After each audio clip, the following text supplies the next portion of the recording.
All right, welcome back, everybody. It's been a minute, actually about a month. Actually, I think exactly a Hey. month since I've last streamed.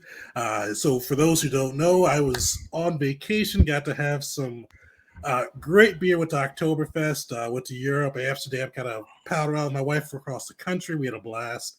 But we're back. We do some fun invasion today. Before we get into invasion, though, I do want to shout out a couple things that are coming this month and this week too. So join me tomorrow. I have not done the proper advertising I usually do for this, but tomorrow is September's game of the month. So a little past due, but we are doing Into the Odd. So come hang out with us for that. We're going to showcase the system, have some fun with the kind of the rules set for it. It's a quick, easy to play game. Just kind of show off some of the fun that you can have with that system. So come hang out with us. And one of the things we always do with our games of the month is you get a chance to win a copy of the PDF. So if you want to get into the odd for you and your crew, come hang out, come see the crew, and see how we do with the game. Also, since it's actually October, which I kind of got messed up with my vacation schedule, shout outs for our October game of the month. We're doing Aliens, or Alien, I should say. So if you've for the Halloween month, I wanted to do a cool horror game, and Free League has the Alien system. So if you're a fan of the Ridley Scott films, it's based off of that.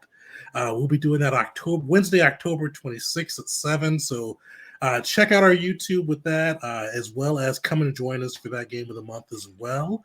I'm a bit behind. I wanted to have a video up for that this weekend, hopefully tomorrow. So for the first impressions, I am behind on life right now, but check that out. Just stay tuned. It'll be out sometime soon.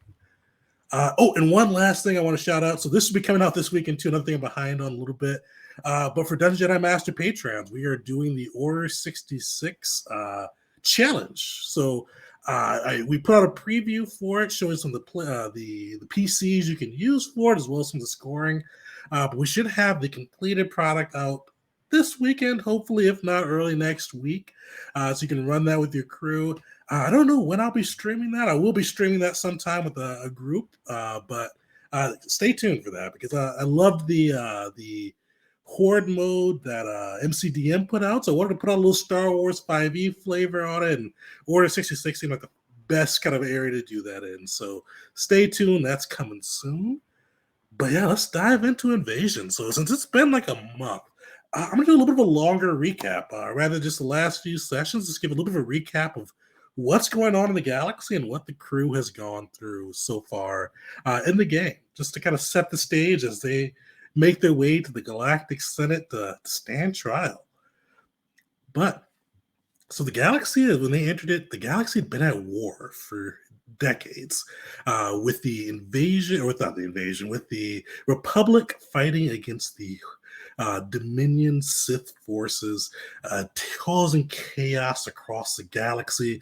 The Dominion, led by Darth Dominus, had staked their claim in the Outer Rims and gradually began to expand towards the inner and rims and conquering Republic territory after territory, pushing against the Hutts and just rallying against any who stood against them, forcing them to bow down or be destroyed.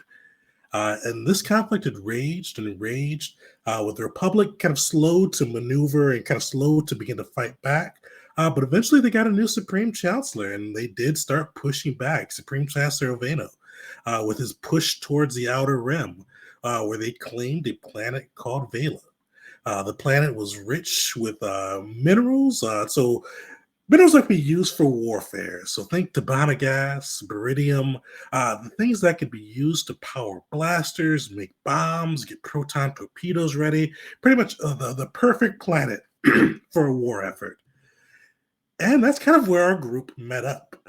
They were all on Vela for different reasons.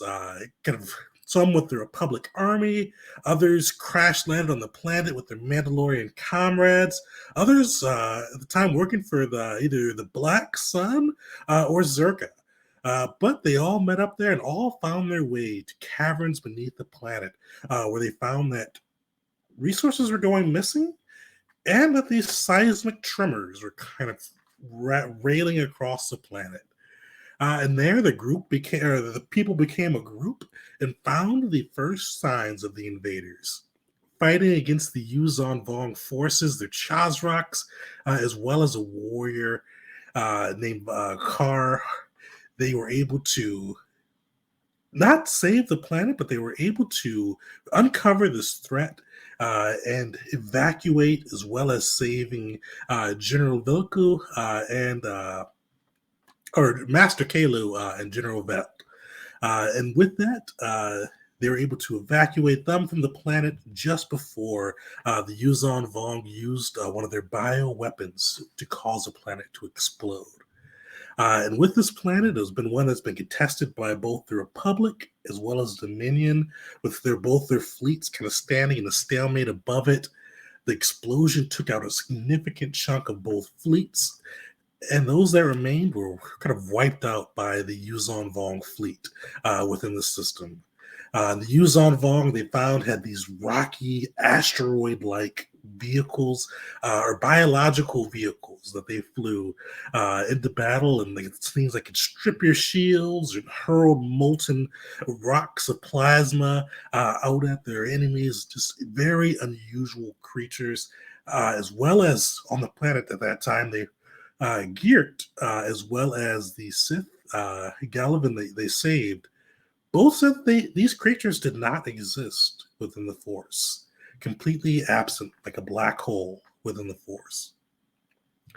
After that, the group, after saving the general and saving the Jedi Master, made their way to Bespin, where they connected with some of their contacts, and eventually took a mission from the Republic to go check in on a colony. They went to the colony of Saiho, which had gone missing, or kind of gone black, right before the events or the destruction of the planet Vela. On the planet, when they're making their way to Saiho, they found the colony under siege, with the Yuzon Vong forces seemingly using it as a training planet, sending in some of their fresh recruits and kind of sending them against the remaining refugee and Republic forces on the planet to see if they could kind of harden their troops before the big battles. The group, though, once making their way there, was able to destroy the anti-air emplacements on the planet and free the refugees, saving Captain Kerr, old friend of Dash's on the planet, who's leading the remaining Republic forces. So, after that, actually, on that planet, too, I should mention, Geert, the operative of the Black Sun, who fought alongside the group since Vela, fortunately fell during the operation to take out the anti-air emplacements, with the Yuzon Vong forces striking him down. But the group was able to recover his body and gave him a proper send-off, and have kept his brewing equipment and a few of his beers as mementos.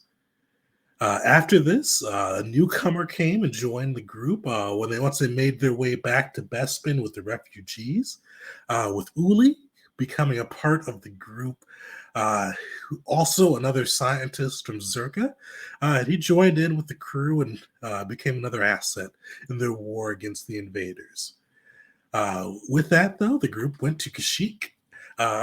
Vars got a notice from his Mandalorian comrades that they had captured a Crusader vessel making its way from Kashyyyk.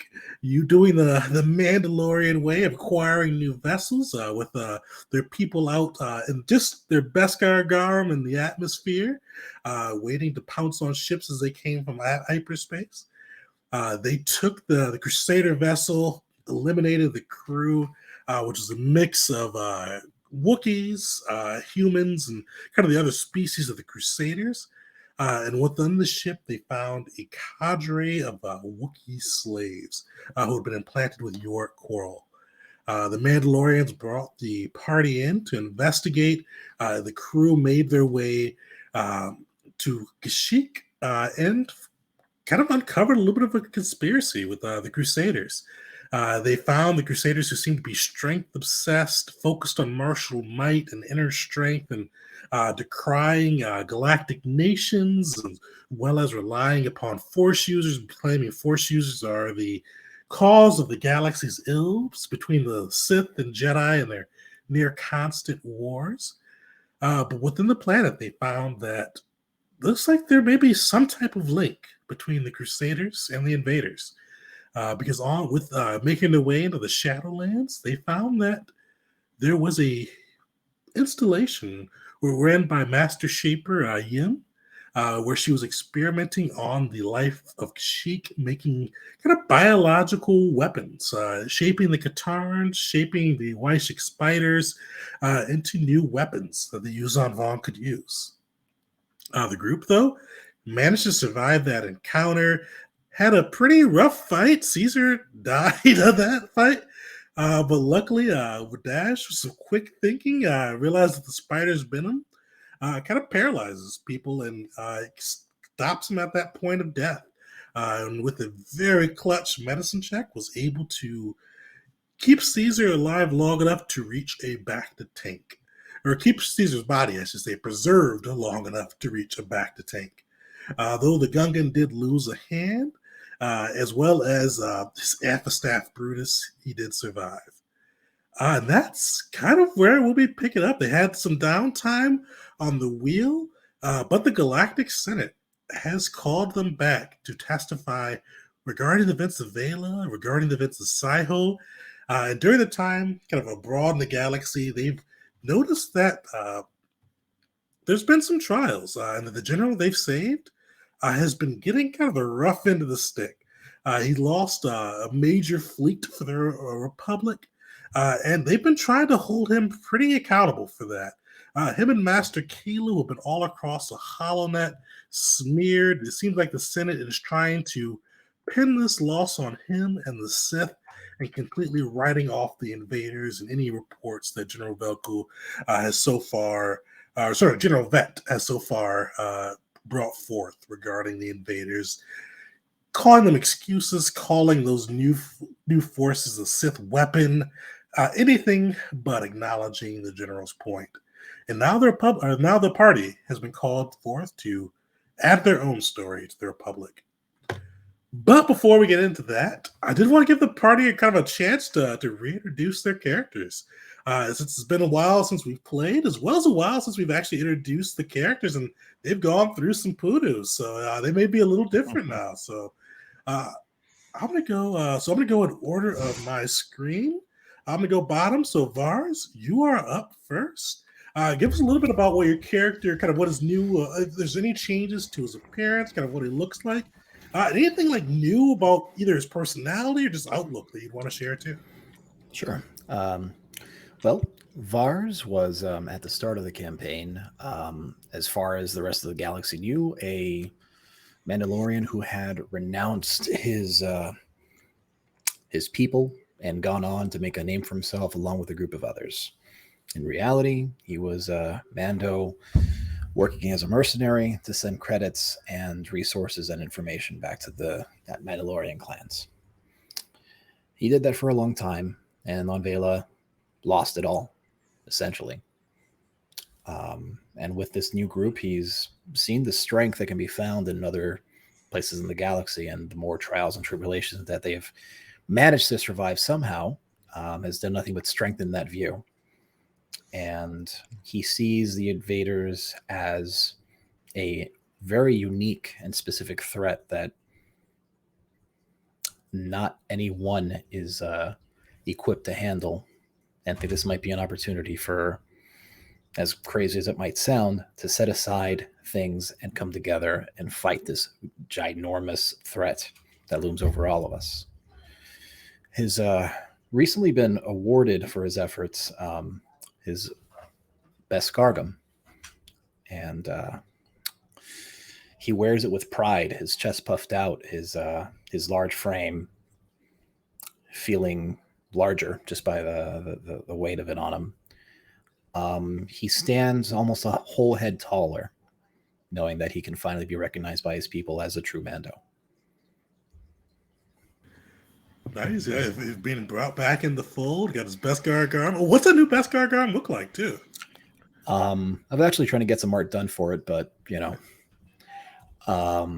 maybe next session I'll have something a bit more concrete. But I'll show you then. Hopefully, we'll see.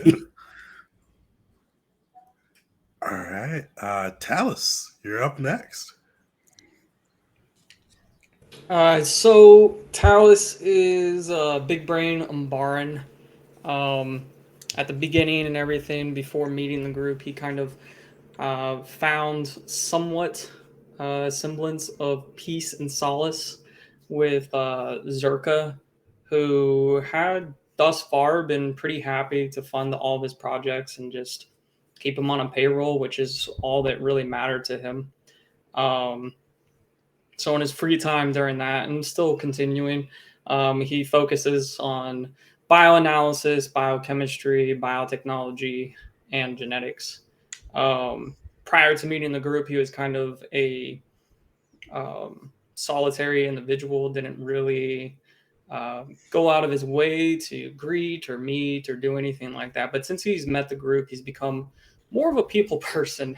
And not necessarily always by choice, but because the situation has changed. And with the introduction of the threat of the Vong and everything, he's grown a lot since meeting the group. And he's been a little bit. He's definitely been a lot of it out of his comfort zone on more than one occasion. But at least from what he can tell, he's doing good for the galaxy. And as far as he can tell as well, he and this group are the only thing that stands between the galaxy and utter annihilation from the Vong. So that is Talus. Nice.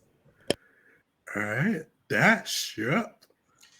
Yeah, so Dash is a human. He's an orphan from Ord Mantell, who joined the Republic at kind of a young age. Really not because of loyalty out of the Republic, but just not a lot of other options.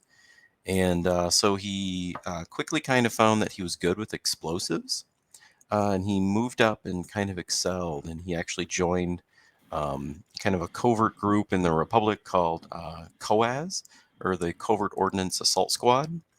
And that kind of became his family for a little while. He kind of bought in and fought for the Republic throughout the war, putting himself in numerous dangerous situations and risking his life, not just for the Republic, but for his comrades with him, until he went for an operation in Mustafar.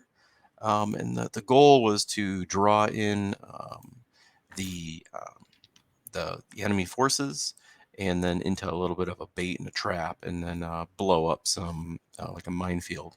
But the issue is, when he was laying part of those minefields, one of the baradium cases that he was setting up was leaking, and it caused actually severe brain damage to Dash himself. But also it triggered the explosion early. It actually caught the Republic forces instead of the enemy forces. It became as kind of the Mustafar disaster, and he was discharged from the Republic forces, and it was medical discharge for his injuries, but really he was kind of disowned. And so he kind of wandered for a little bit until he found the group, and he kind of found his new family. And he's been brought back into the fold of the Republic throughout this a little bit. And he has, started to find comfort in all of the strange, fluffy, pink animals that he sees running all over. They have kind of become friends. And so, he hasn't been able to repair the damage, but, he lives with it. And so, yeah, his journey kind of continues to now, where he's kind of getting thrown back in the fire, where I guess the Republic is trying to disown him after bringing him back in after disowning him. So definitely have a cycle there with that. Like, make up your minds, guys. Jeez. I'll adopt you. We'll be a family. Unfortunately, Caesar is not here. We will once he should be here next session, hopefully. So we'll have him reintroduce his character then. So we will go to Uli next. Uli is a Hodin, very tall and lanky looking. He doesn't look like much, but he's actually got quite a bit of power behind him. He trained with the Angti monks themselves and kind of semi-joined their order a little bit. They traded their skills in exchange for kind of his help in a way. And when it came time for as a solitary people, they don't like people in their sector very much, and they take very unkindly to visitors, unwanted visitors. So Yuli, in kind of a way of saying thank you, went with Zerka and got them to kind of ignore the area that these people are from. And in return, they wiped his mind so he can't actually remember where it is in order to protect them for helping him. But he takes those skills with him, and he wasn't very good at defending himself, which is the entire reason for him learning those skills in the first place, because his main profession is he's kind of an expert gardener. He's seeking to become a master gardener, which is on his home planet of Moltok. That was like the highest, most revered position. I mean, it's like the Pope. Like it's pretty up there, pretty revered, and he kind of, that's his goal for one day, is to become a master gardener and enhance his skills with plants. And having seen the Vong up close and some of their biotechnology, he's definitely getting curious about them. When he first joined the group, he kind of looked like this, and now his eyes are like, oh, like he's seen some shit, and that tends to be his default face. So he's been kind of opened for a while, but he's also inquisitive and thinking like, okay, now that he kind of has their language down, what's next? Like maybe he can get a hold of something of theirs and see how it works. And who knows how that could be adapted to our use instead. If they can adapt the technology, maybe we can do the same. So he's just been kind of inquisitive and what's the word? Open-minded. Definitely wants to see what can be done here. I mean, it does look like a precarious situation for everyone all around, and he doesn't hold much love for any one true faction, but he well, if there's a solution that fits everybody, that's what he would prefer. Nice. Well, this group has come together. They spent the last week, or they spent the last week or 2 weeks, 1 week on the wheel, going about their own endeavors, and now the last little bit in hyperspace, making their way to Coruscant, to the crown jewel of the Republic, the center of the galaxy. Well, actually, before we get all the way to Coruscant, is there anything you guys want to do on the ship before making your way there?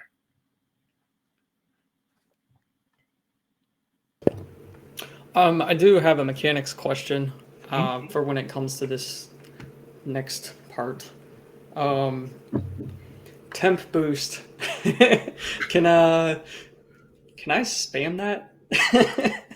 I've been trying to come up with a creative way for how that would work. And on the technology side, I'm just thinking of like maybe, just some kind of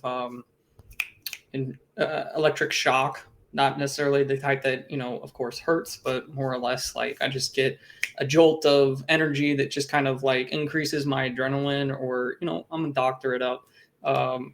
Gives me that advantage that I'm looking for, that temp boost. So, we'll say so. I was initially going to say no, but if you do want to kind of shock yourself during the proceedings, it will be something that could be noticed.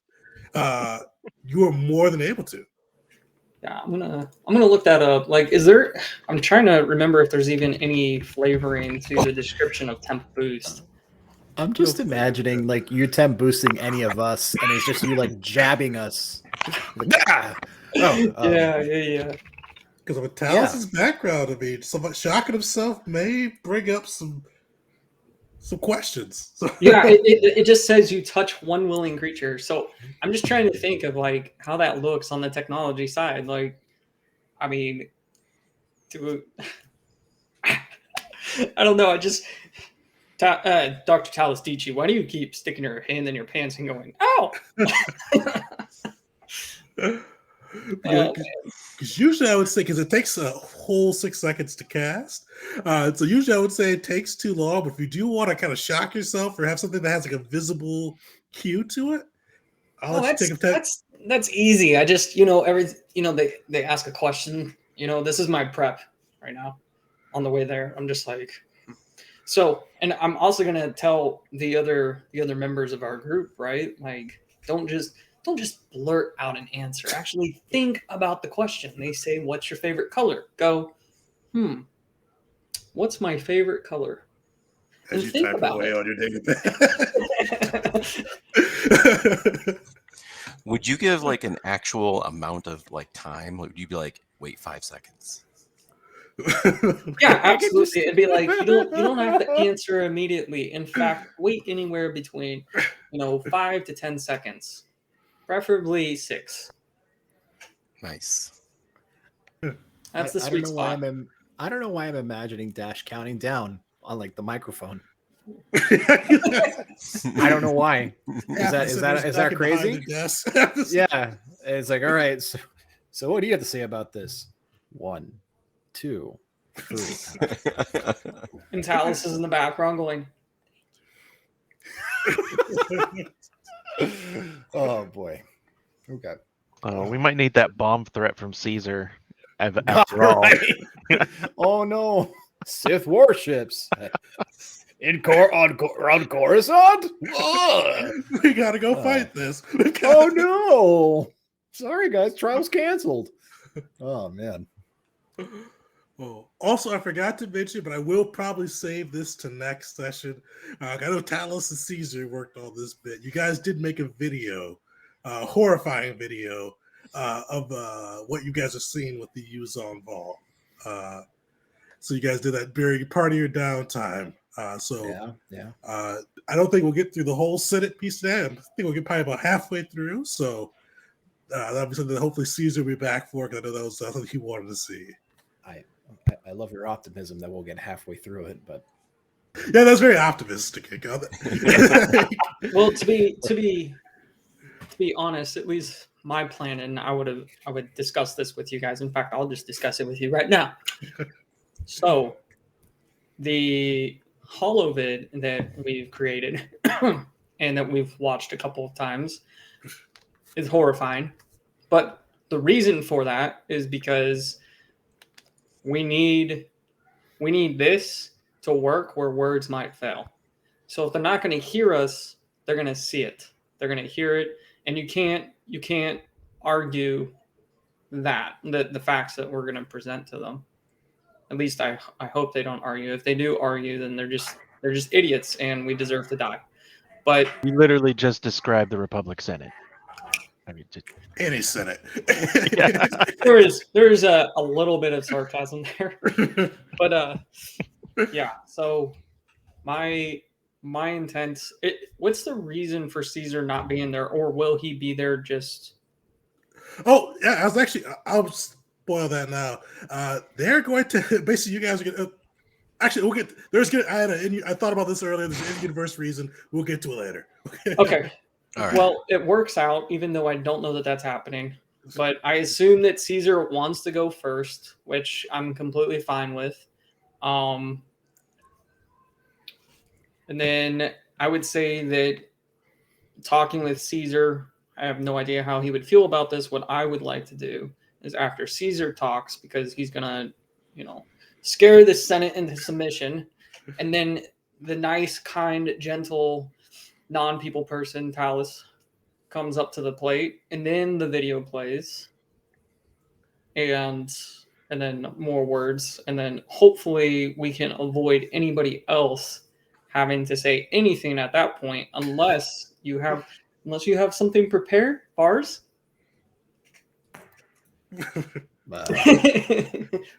Uli? Uh, No. No. Uli is still trying to figure out how the hell he got wrapped into any of this. You're gonna I have to go. literally just got told to go on a job and got on a ship, and now I'm wanted for something. You're not wanted. You're just subpoenaed to testify. Oh, I thought we had a bounty Yeah. placed on our head. We are you wanted. do, but not Yeah, for the yeah, yeah. public. That was the Crusaders. Yeah, I'm still just all of that. Just kind of he doesn't know what to think. Definitely doesn't think he's guilty. He's just like, what? I had nothing to do with this. Well, I don't think any of us really feel guilty. It's been pretty sporadic and crazy since the get go. But Dash, do you have anything prepped? for this? Dash has a clear plan going into this hearing. All right. Don't worry. Don't worry. Do you want to go? Do you want to go after Caesar, or do you want to go after me? What? I'll be fast. Don't worry. Okay. I It's think the that constantly saying "don't worry" part that actually has me worried. I'm gonna go on a limb here and say you can go after Caesar. Now, I might not be coming out. I might disappear, but it'll be a fun hearing. This will go well. This will go well. How much is bail on Coruscant again? Depends on the crime. 2,400 credits. Hopefully that's enough. Well, What do we got? Worst comes to worst, I'll just call Mama and Daddy. So, with that, I know Caesar paid attention to Republic politics in the Senate. Would any of your other characters really pay much attention to who the senators are, who the power players are, or anything like that? Uli would probably know, like, just in passing and general overhearing people talk, would probably know, like, the major ones, like the heads of state, like we would have how can I not remember them now? Secretary of State or like the head of the Senate. Who the hell's that? Those positions. Chancellor? Supreme Chancellor. Yeah. Well, I meant more like in the U.S. I'm trying to remember all those positions. Yeah. But those types of positions he would probably know. Other than that, you're just some senator. All the ones that matter. We don't care about the Joint Chiefs of Staff. We just know that they exist. The ones that you would hear on news bulletins, that kind of a thing. Secretary of State, Defense, Vice President, and President. Boom. So Dash is the opposite. He wouldn't know any of the politics side. He wouldn't know any of the politicians, except if they were the ones to give clearance for operations that he has partaken in. Okay. Then he would know them, but he would only know them from the command side. I wouldn't have a clue what they stand for or what planet they're from. But if they gave, permission for a covert operation, then he would probably have known the name, not necessarily met them. Well, I'm going to make a document visible. So most of you guys would probably have heard of some of these senators' names in passing. Dash, you would have heard for sure of Senator Orso Belibus from Corellia. He used to be a Republic general, and he's definitely greenlit a few operations that you may have been involved with. The rest, you guys definitely know Supreme Chancellor Oveno. He's the Supreme. Hopefully, everybody has heard of the Supreme Chancellor throughout their business. The rest of them, though, maybe a little bit more an eye for politics.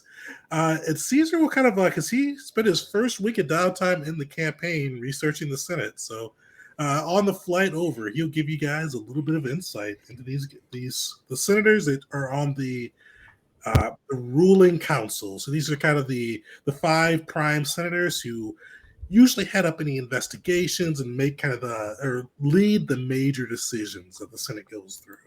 So you should be able to see it in your handouts now. Goes over each of the guys a little bit, gives a little bit of background on them, and kind of what they're known for too. So as you guys take a look at that, you all emerge from hyperspace.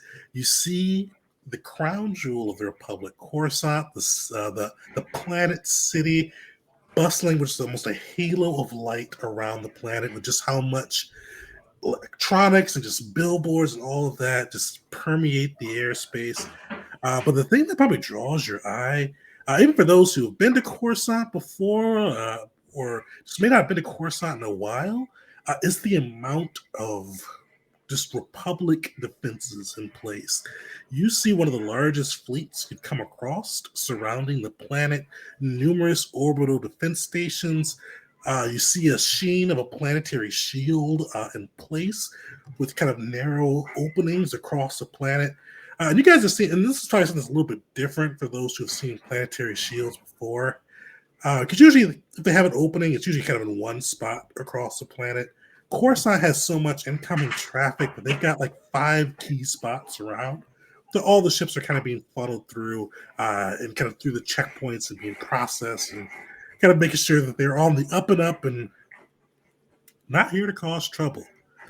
So you guys see all this going in, and outside of even just the fleet and their public defenses, the thing that probably surprises you as well is just how many ships are going in and out. You see numerous freighters, transports, even cruisers and liners dotting the space, kind of making their way towards the planet, preparing to dock. It's just a planet. It's probably the busiest system they've come across, even compared to Vela, who had both the Republic and Dominion fleets and presence, kind of cluttering up the airspace. This is by far the most crowded airspace you probably most likely come across in your travels. Oh, sorry for viewers. I mentioned this to my players. I'm fighting a bit of a cold, so my voices probably won't be the best, and I take a cough break every now and then. But we're here today. So you guys see all of this. As you kind of approach, you do have a comm go off, and you hear a familiar voice come over the comm. And he goes, "Novakana, this is Captain Kerr. Glad to see you guys. You got to get your haul your shebs down here. The Senate is already in session. They moved the time up on you guys while you're in hyperspace, and they are already calling your names and preparing to hold you in contempt. So get down here ASAP."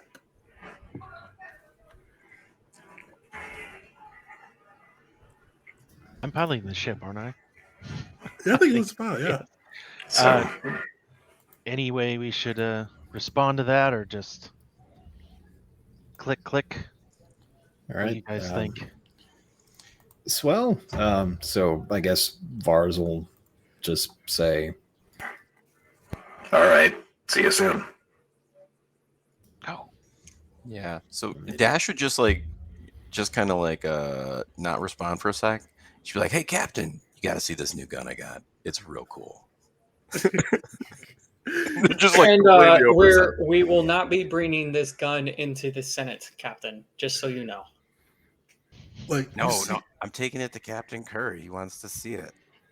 yeah, might not be a good idea. the captain, he looked confused and scared, and then relieved as Tal said he won't be bringing the gun. He goes, "Yeah, Dash, that's cool. I'll meet you at the ship on the landing pad. I'll have a crew of my guys escort you in. You can show me the gun there." But yeah. The Senate has a strict no weapons rule. No weapons, no armor. They want you to look presentable. Even the Jedi, after Ovado passed into career, are no longer allowed to bring their sabers in. It's some poodoo, but you got to play by the game, or Vena will just crush you. Yeah. So I'll see the gun, but just he's don't be in weird. the background, loading it, showing him, getting it ready to fire. You can see it whirring up inside the ship, and he's like, "I have to leave it here? All right." And he walks away. After all with the scrap, we'll go shooting. But yeah, you can't bring that to the Senate. And kind of leans in, buddy. No bombs, even if they have names. Just little ones or nothing? Not even Susie? He opens his, and there's just 2 layers of just grenades inside his jacket. It's all right. You see him sigh, goes, They try to stick me to the wall. They want to pin you guys up by your arms. Don't give them no fuel to fight you with.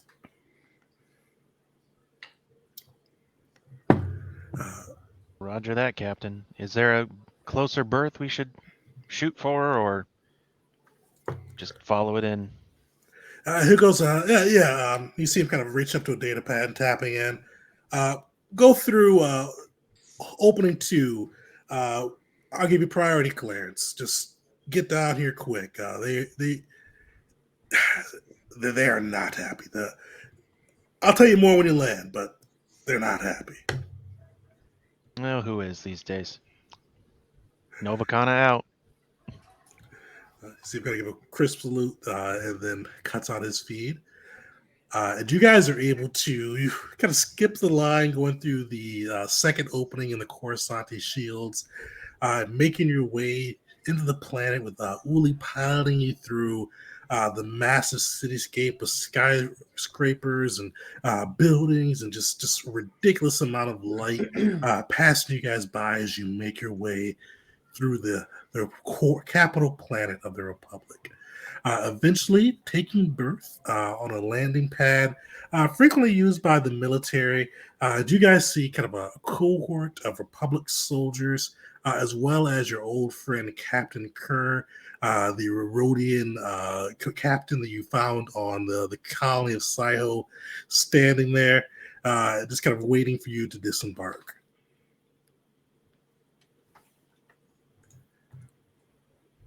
Okay. Everybody ready? Because I'm not. As ready as can be. Let me talk through this. If you got any last minute questions. What are we not telling them? Oh, we're gonna tell them everything. Yep. Except what we everything? shouldn't tell them. Right. And I guess that's kind of my question. What are we not supposed to tell them exactly? I saw a lot on that PowerPoint, and I experienced quite a bit on Kashyyyk. I don't really know. I've not been involved in the game that long. Well, Uli and These Talus is people. looking up at you 5 feet higher. Oh, sorry. As we, both you and I, at least, are connected to Zerka, they can potentially take offense to the information that we might present today. So it might be good to preface or at least end most of our comments with something along the lines of, while I do work for Zerka Corporation, none of my comments here are representative of the corporation itself. Just to kind of cover their ass and to cover ours, if you know what I mean. And I'm not sure how people mad at us. So what's that? So we have enough people mad at us already. Yeah, but I have a feeling that people are going to be mad at us no matter what. And I'm not sure how you want to roll with the Mandalorians if they care what you say. And I know the military is a different beast there, Dash. And yeah, whenever I've done a debrief, be very descriptive. Always try to tie back to other relevant operations that you've done in the past, and then you're usually good to go. Make sure to just be very straightforward, though. Admit nothing, deny everything, make counter accusations. Doc, I think Dash just said the opposite of that. I know. Using a voice. Wait 6 seconds. That's cool. Wait 6 seconds. One thing I will say for Uli and Talus, you guys would know this. It's not in your sheet, but he's not on the advisory or kind of the ruling council. But Zerka does have an ambassador to the Republic Senate who does play, let's say, that more than a few senators are in his pocket. President, what's his name? President Laku, who is a Moon, who is one of the. He pretty much handles Republic relations, which even you guys, it's pretty well known as code for putting enough credits in people's pockets that they overlook what Zerka's doing. Can you spell his name in Oh. chat for us? Definitely, I'll throw that in there. It was Loku.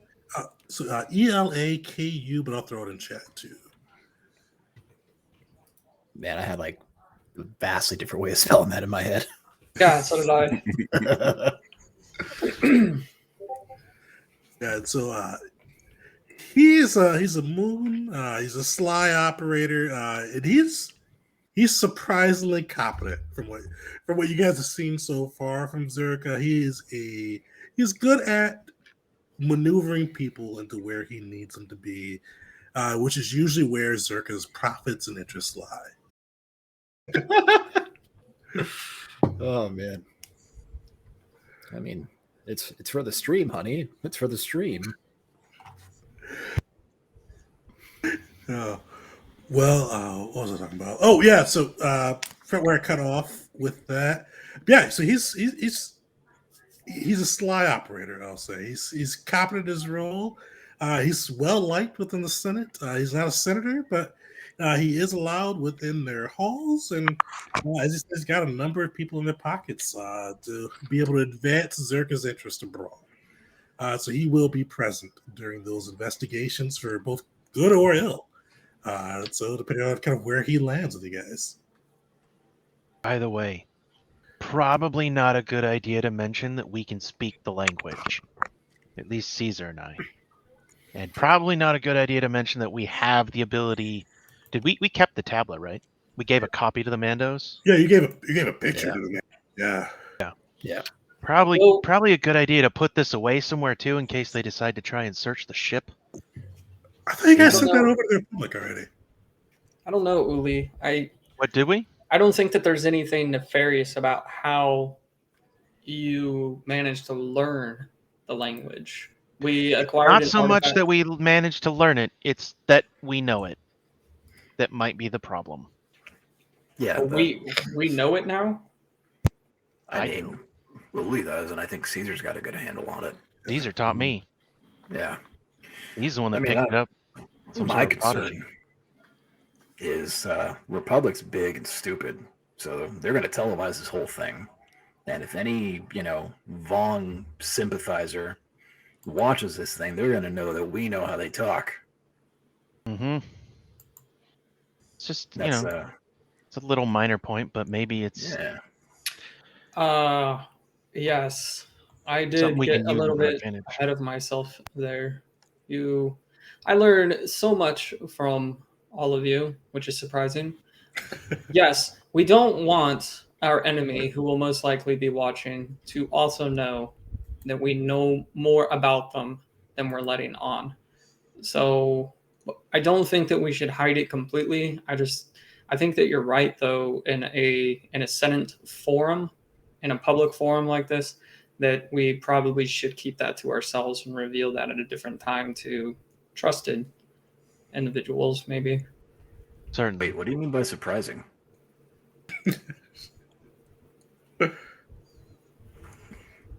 Never mind. Do I need to explain that, Bars?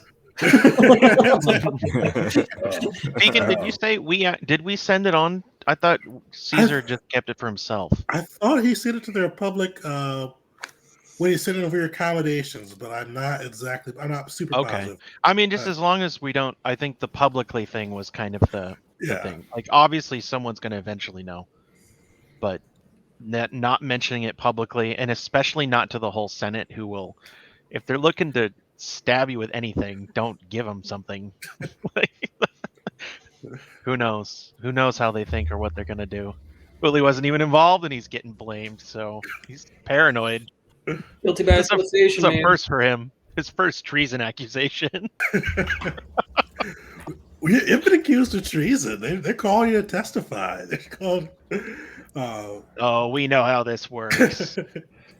Yeah, they're gonna try to surprise us with welcome. Thank you for testifying, traitors. It's once you say the word, half the room believes it.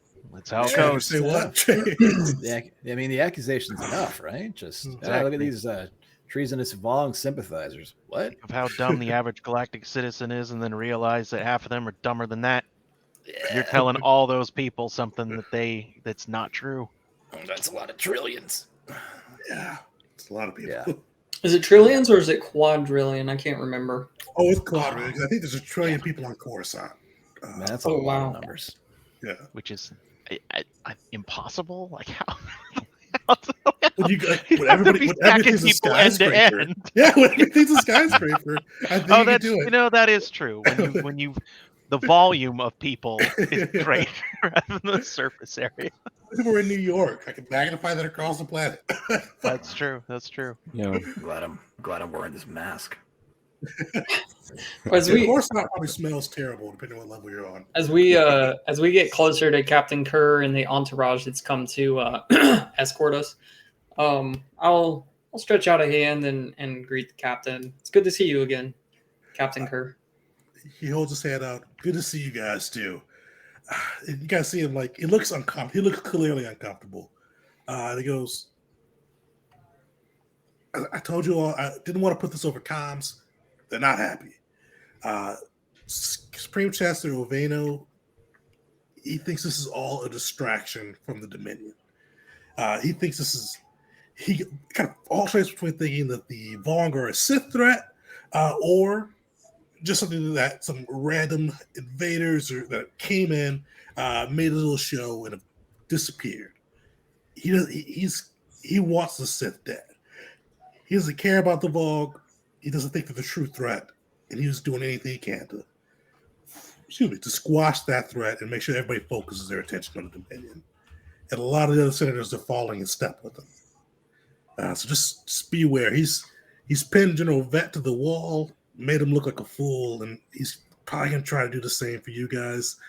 And he looks to Dash. Actually, I'm gonna give me an insight check. Okay. Insight. Temp boost. Unfortunately, not enough time for that. I'm just kidding. Insight. Hell yeah. Oh, I forgot to turn it off. I said 10 boots and then I forgot to turn it off. But no worries. Yeah, so Uli, Vars, unfortunately Dash is the one that doesn't recognize it. Uli, Vars, and Talus, you guys see that as he mentions like they're gonna try to embarrass you and pin you to the wall, he gives a slightly guilty look towards Dash. Like he kind of looks over, kind of like quickly looks back, and kind of like hangs his head slightly. Kerr has been, at least during the Saiho arc, was a very good friend. He's a friend to Dash, but you see he gave a really guilty look as he looked over there. Yeah, so completely oblivious to that. Like I lean down and I'm like, all right, you caught me. And I pull up my left sleeve and I pull this explosive device that I had crafted. And I was like, Commander Caesar told me to sneak this in, but here you go. And I hand it over to him. And Talus is just like, oh dear God. Probably a good time to mention right now. I didn't take off my wrist blasters, but they're disguised. Does anybody recognize that I have yet to take them off? Trying to hide them within my hand wraps and just. They don't seem like Captain Courage's forces aren't like they look like they're checking you over at all. So they have not noticed or they don't seem to care. Either way on that side. I mean, I guess Vars would comply and leave behind his giant heavy blaster just because he can't hide the damn thing.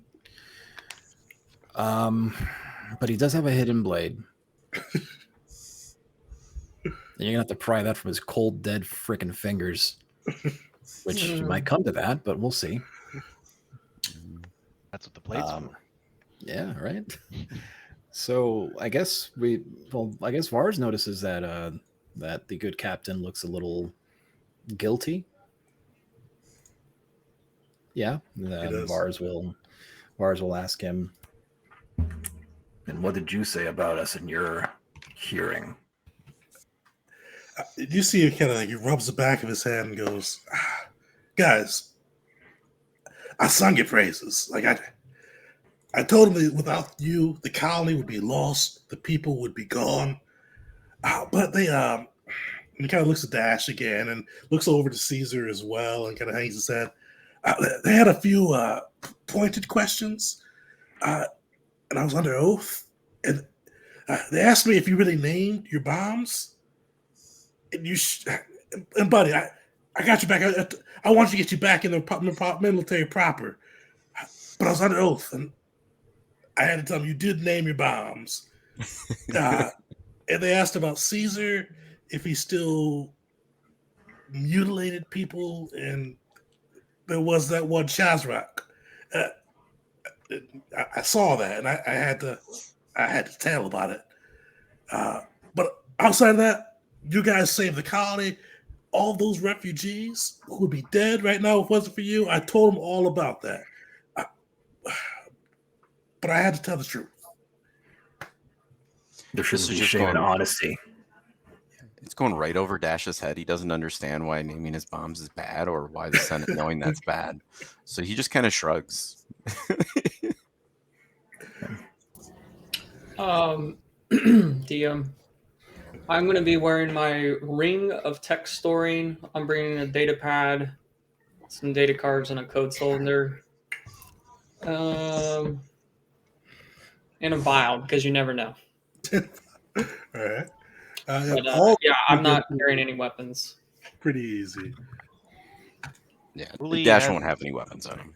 Uli has his hand wraps on, which he doesn't regard as a weapon, and I don't know if they would look like weapons. I'm not sure. He how just they would- gets he gets cold. That's it. It's just, and then the wrist Ooh, blaster's like brr. mounted right next to it. It just looks like a giant contraption to him, and he set down the chakram and the tech blade, but beyond that, he just kind of oblivious. Like, what? These are like part of me.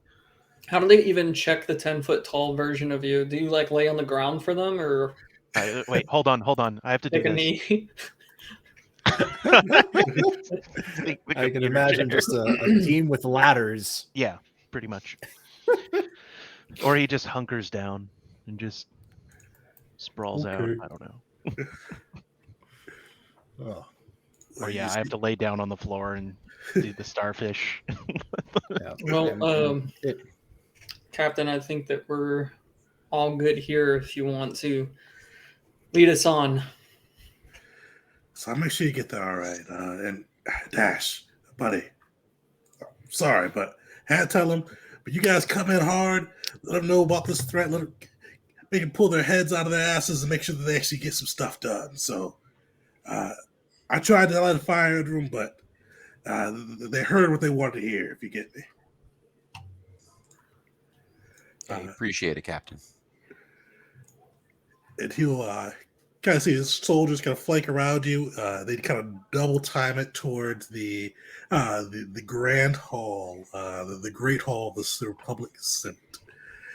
Before you guys get there, though, there is you see kind of these large guards in kind of a blue ornate armor, who everybody would recognize as the Senate guards, carry the ceremonial pikes in their hands, blasters strapped to their hips, with the pikes closed over the door.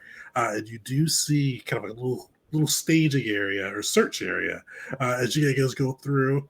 The Kerr's soldiers stand on the outside. Kerr himself surrenders his blaster to one of the soldiers and makes his way through. So Vars, you brought a hidden blade, right? Okay. So it's a hidden blade that's got the hidden property. Make me a sleight of hand check, I think with advantage. all right. As you kind of go through their little facility on the side. Okay. So you walk through and you see kind of a large light blare, and the Republic guard kind of moves like his pike from kind of the cross stance he was in and angles it at your throat and goes, "Surrender your weapon, Mando."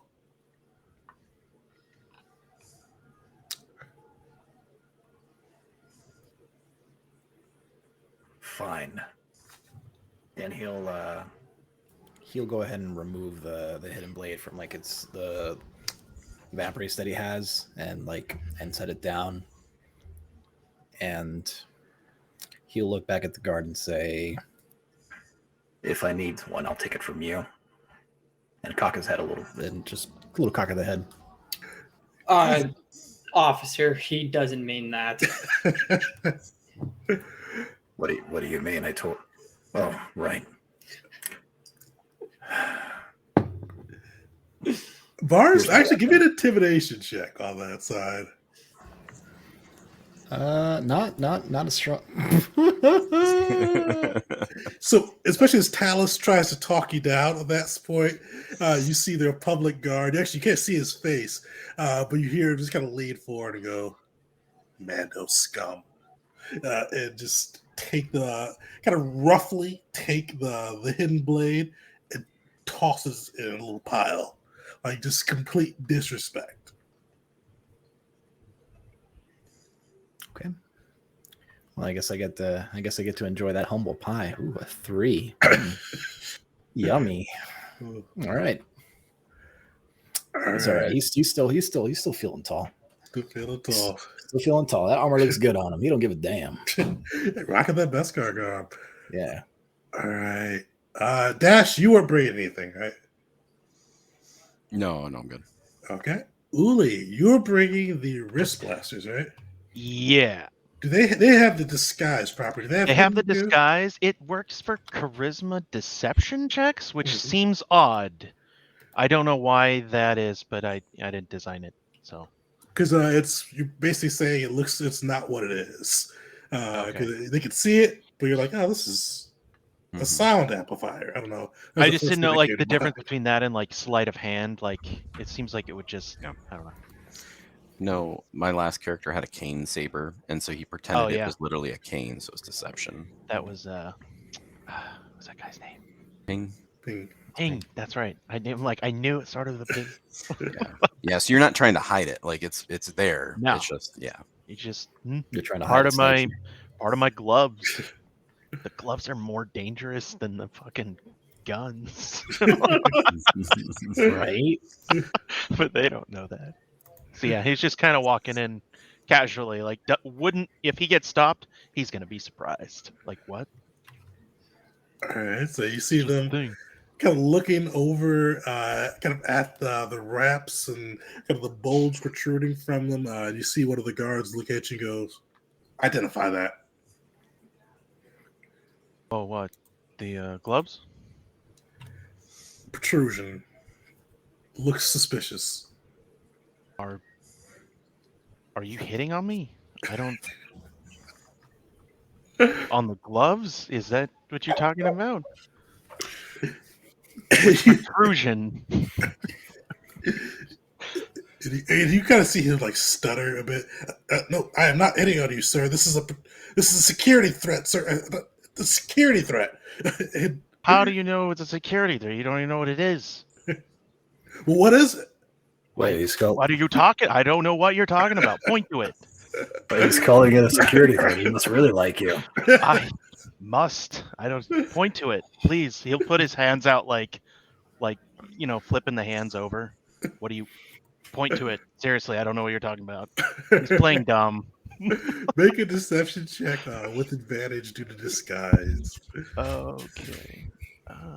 Deception. Deception. Oh, that's one of my bad ones. Not Got a bad 15, for a though. -1. You gotta Better see than like my he looks 3. super uncomfortable as you say to point to it after because of hitting on you. He goes like, "It's fine. So just go, just go." Okay. Look, I don't mean anything by it. I mean it's fine. I was just confused. You gotta be a little more direct. Could be Sir, a security threat walking through here that you weren't finding because you were just hitting on people. That's not professional. Pull his vest up and just make himself whatever. I'm done. You kind of see like he holds like his hand up and like goes, "Sir, sir, just go, move along." All right, thank you. May the force be with you. You see, he turns back and like looks straight ahead and just does like ramrod straight, looks straight ahead, does not move his head until you guys are like minutes beyond him.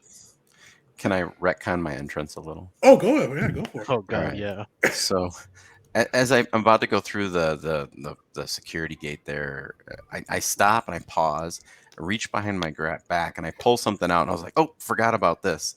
And I go to hand it to one of the guards, and it's a makeshift grenade.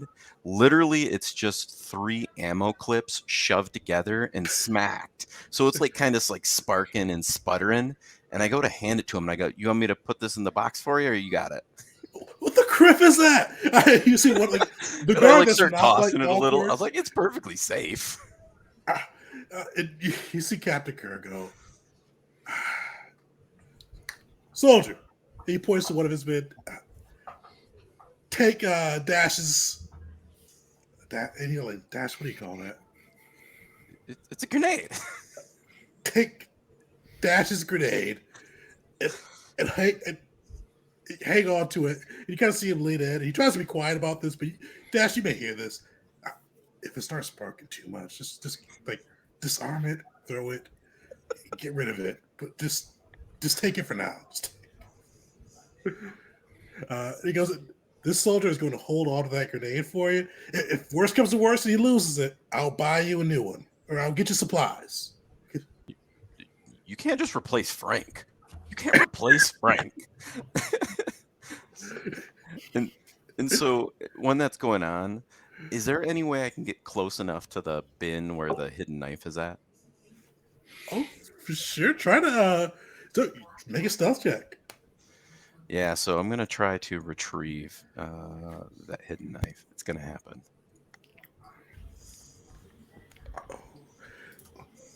Do you want to do anything to that?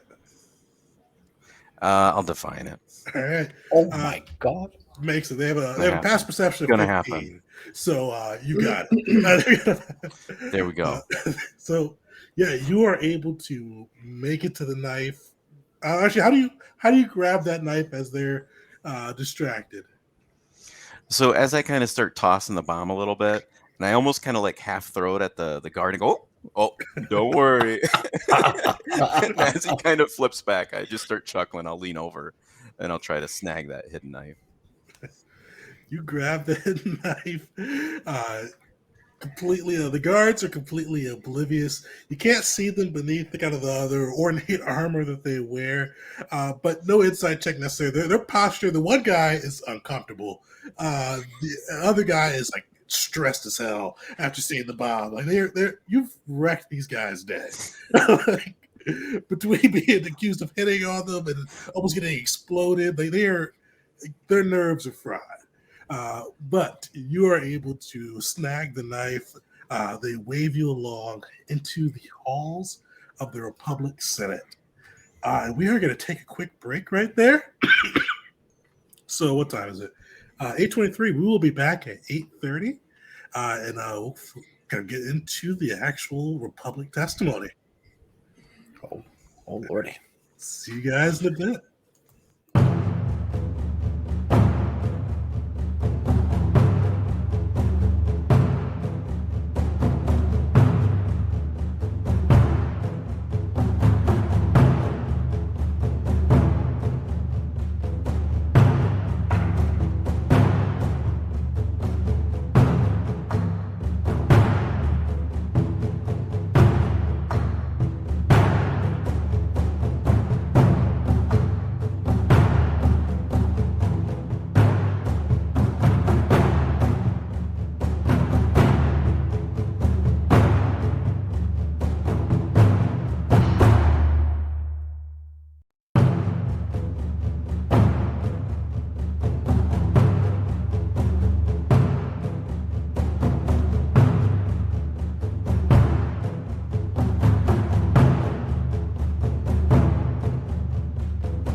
right, welcome back, everybody. Thanks for joining us after the break.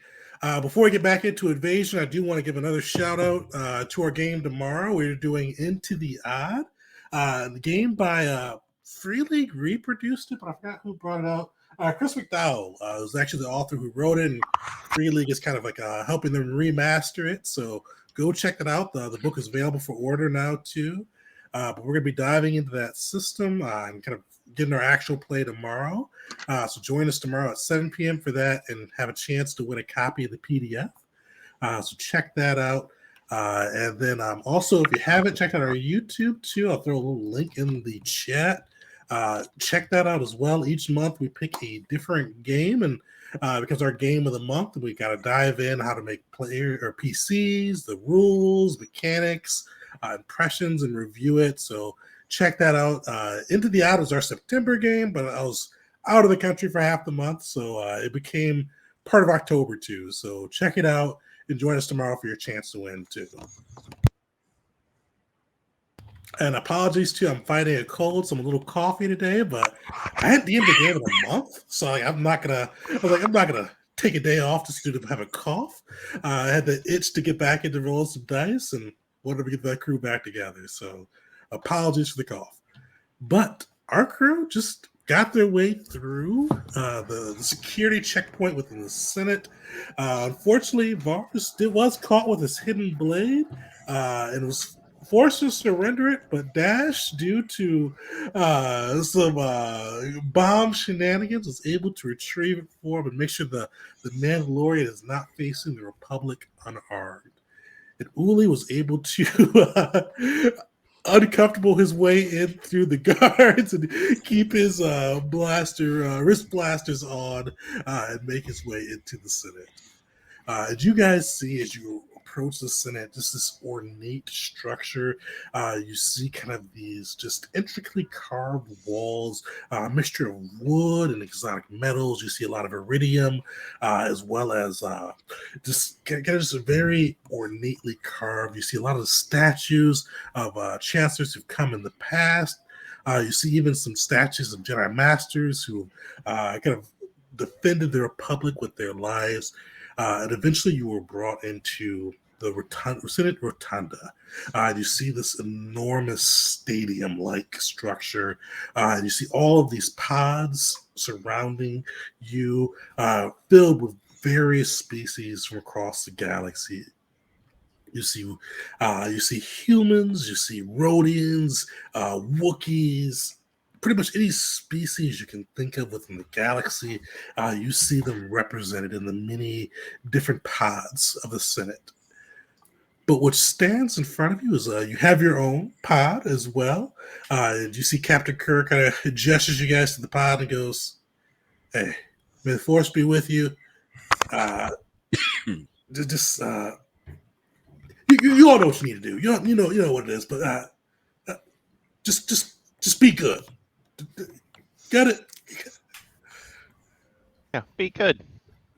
Easy. Yeah, easy. But that was sarcasm. But yeah, we got it. You see him. I hope. Either way, drinks on me when you're out. Double for you, Dash. But just don't get arrested. But you won't. I'll see you later. You see him kind of hustle back through, and you are able to get into your pod. And as you guys get into the pod, you see it lift up, and you kind of see 7 other pods arrayed in front of you. 5 of the pods are filled with members of the Senate that you guys have been briefed on already. And with that, you guys should see that in your handout as well. So you see Supreme Chancellor Oveno in the middle. He is a kind of middle-aged Mon Calamari man. He's got a kind of a surprisingly buff stature for both a senator as well as a Mon Calamari. He used to be a Republic admiral before kind of moving into the Senate. He was before taking over for the former Supreme Chancellor who used to be a Jedi Master. He led the defense of Mon Cal, as well as was able to kind of liberate some supplies from Mon Cal as it completely fell to the Dominion. He's really respected by the military. He's responsible for the Outer Rim push to take back territory for the Republic from the Dominion. He does not like Force users, but the military loves him. He's been a strong ally for them. He's been very good about making sure they're supplied, have the intel and resources they need in their fight against the Dominion. And you guys would know too that he is known for his supreme hate. He doesn't like Force users, but he hates the Sith. Like he would go to almost any means to destroy the Sith. You also see Senator Moros Shesh of Kaut. He's known for kind of his strong stance against kind of piracy and galactic crime networks. He is he's from Kaut, so he's part of their wealthy shipbuilding dynasty. So he's pretty avid for military expansion as well. So he's always advocating for increases to the fleet and things like that. Next to him, you see Senator Shesh is a kind of an older, middle-aged man. He's got kind of gray hair, a little paunchy belly. He's got super ornate robes around him. Definitely, like he kind of exudes wealth and just his robes are kind of understated, but definitely kind of carry that like they cost quite a bit feeling. Next to him is Senator Avon Avon Organa of Alderaan. He's the brother of the king. He was actually the runner-up for the last election for Supreme Chancellor. He is a frequent critic. But what he's known for is really good public relations skills, and someone call it grandstanding. He's one that if you get in front of the hollow cans, he's the one that's usually like the sound bites of like the frequent Senate meetings. He'd be the one that you guys see a meme of him the next day for whatever he said. He's not really one that you know for like policy or actually getting things done. But if there's a sound clip or he catches that right wind, he's on that bandwagon. You also see next to him Senator Orso Bell, another human. He's got kind of a built stature. He used to be a former general of the Republic until he retired to kind of serve in the Senate during the war.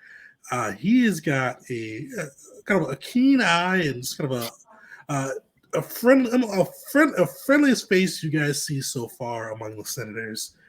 He's known for his thoughtful nature. He's friendly and kind of does whatever he can to support the military. And then finally, next to him, finally for the senators next to him, you see Trisa Abathwe.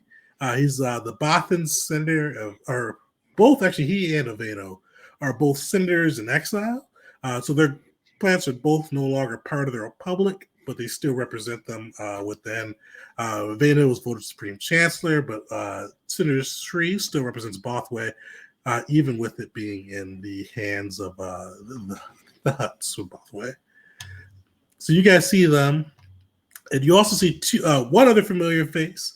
You do see kind of off to the side a little bit President Laku of the Zerka Corporation on the right side, and on the left side, you see Irvat Basadi, a large Hutt to the left, representing the Hutt clans within the Republic Senate. You see him kind of stationed to the left. Just kind of both of these guys are off sides of the ruling council. And you see Senator Avon looks as you guys approach with your you got a little pod raising up through the Galactic Senate Hall. And he goes, "Pleasure for you guys to finally join us. We thought we'd have to start without you."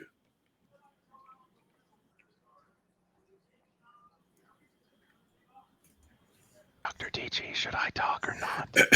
So you can see Dash. He leans over into the microphone and pauses for 6 seconds. And he goes, "Sorry, I couldn't bring my explosives in, or my guns in, or my handmade explosives and devices. And it took me a few minutes. But on the good side is I did leave all of the high explosives.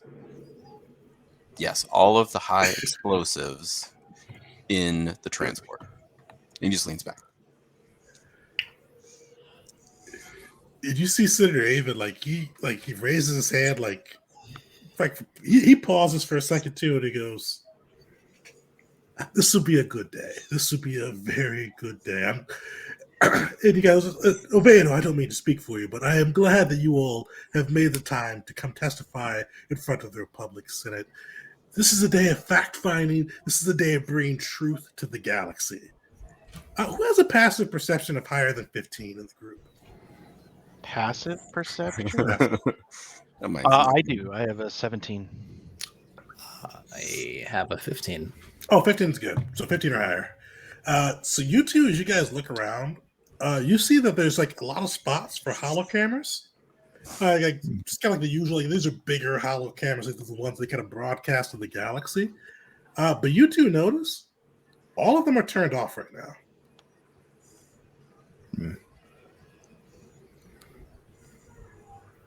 Would we know what sort of significance that might carry at all? Are we? Oh well, How you guys ignorant know are we? that General Vet's trial was broadcasted on the HoloNet.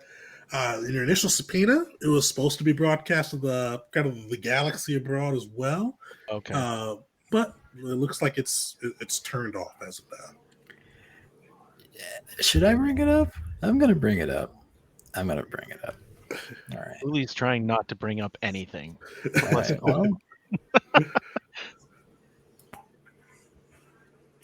Well,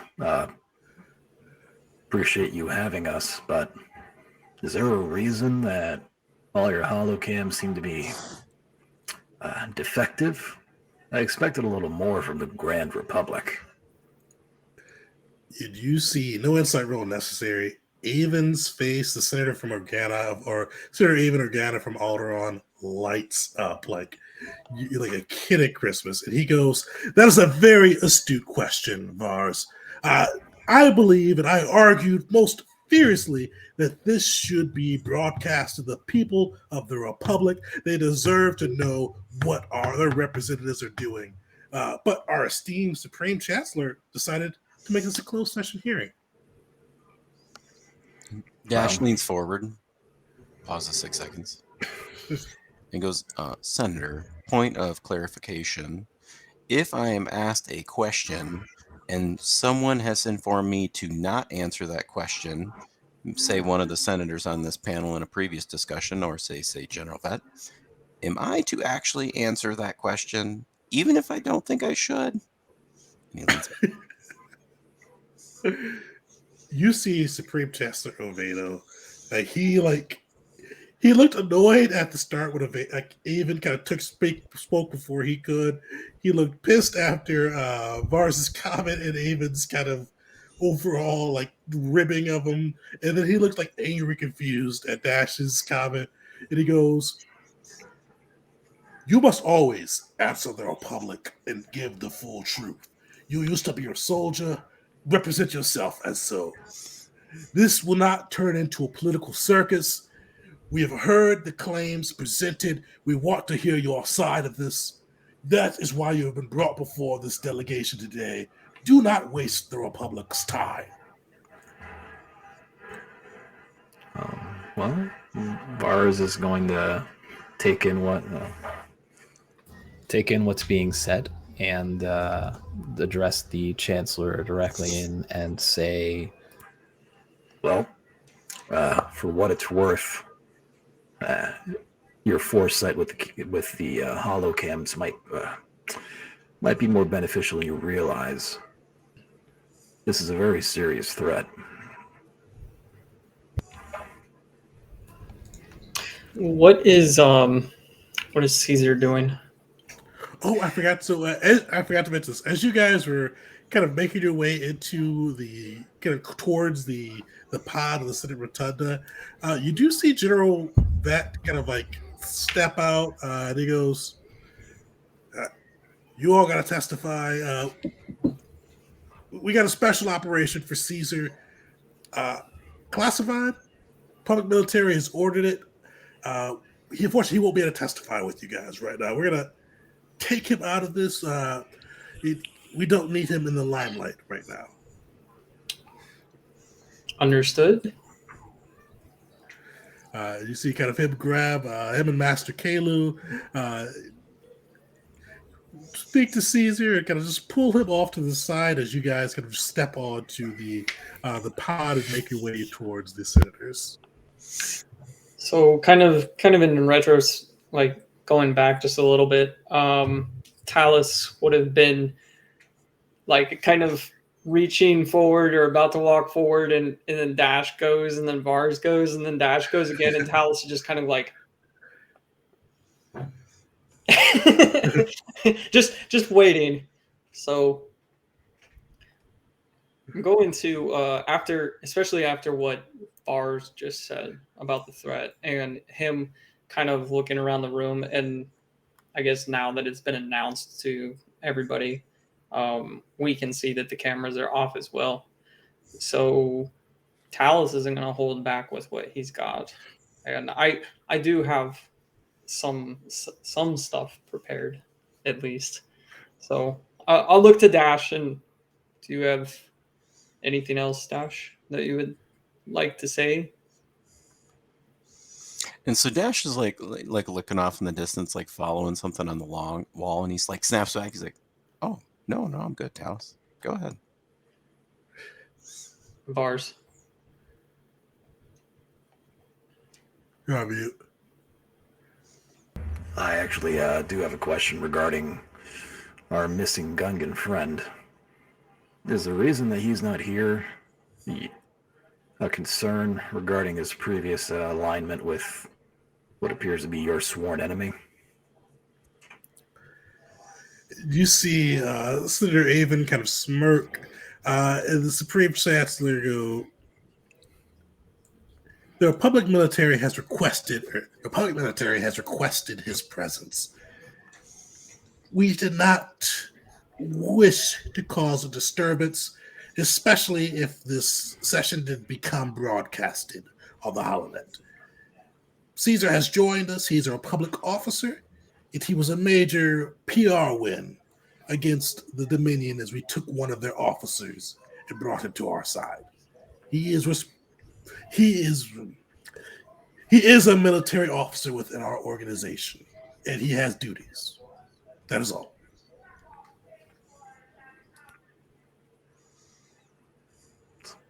A lot of words, but I didn't hear the word no. And with that, I'll also step forward. With your permission, might I offer some words to more pressing concerns, as have already been pointed out by our Mandalorian friend here, Vars Kadera. We do have questions and a process, but sure, open with whatever you wish to say. Supreme Chancellor, and is the room full of other senators and other? Oh Okay. yeah, so yeah, it's still Okay. it's a full Senate. It's just not being broadcast. Full Senate. Here we go. Supreme Chancellor and all other delegates present, and I'll take my 6 seconds to look around, looking at Dash to show that I'm practicing what I'm preaching. I am Dr. Talus DG. Some of you might know me, or at least know of my family's name. Thank you for having us here. I understand the circumstances are quite peculiar. However, I hope that I and my colleagues can provide some clarity. I'm here to show the Senate a threat that is, at the moment, beyond our understanding in some ways. With the help of individuals that you see with me, I've created a holovid documenting some of our encounters that we have had with this threat. With your permission, I would like to submit this to the Senate to play for all of us to see. You see the Supreme Chancellor Vado waves and goes, we'll take that in a testimony. We will review that tomorrow. Today, we wanted to provide background upon who you are and what your role in the galaxy has been thus far. We've heard very, very concerning rumors and just general murmurings about your doings within the galaxy as a group, and we want to know more about who you are and how you represent the people. So today, we wish to review some of these more unsavory things that we've heard from you and hear your side of it and see how you can represent yourselves. Dallas, it seems like you speak for the group. Do you wish to go first and see if you could answer some of our questions regarding your past doings?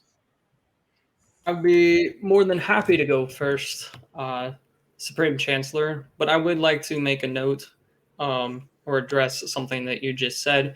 You said rumors, and you're an intelligent individual. You didn't get there by accident in the position that you are, and I kind of point towards them. Rumors, they're powerful, and sometimes they can be true, but facts are what we have come here to present, and we will. And if you want to wait until tomorrow to face those facts and the more pressing matters, we can do that. I am happy to answer what I can while we're here. So Dash is going to lean forward, tap on the mic. It's like he's clearly counting in his head, like 6 seconds. And then he'll go, Senators, I would just like to add, I have been on 171 covert operations around the galaxy. I have seen things that I cannot explain in many of those operations. I remember the Dirty Baby that we used in Ord Mantell as our false flag operation to bring that planet onto our cause.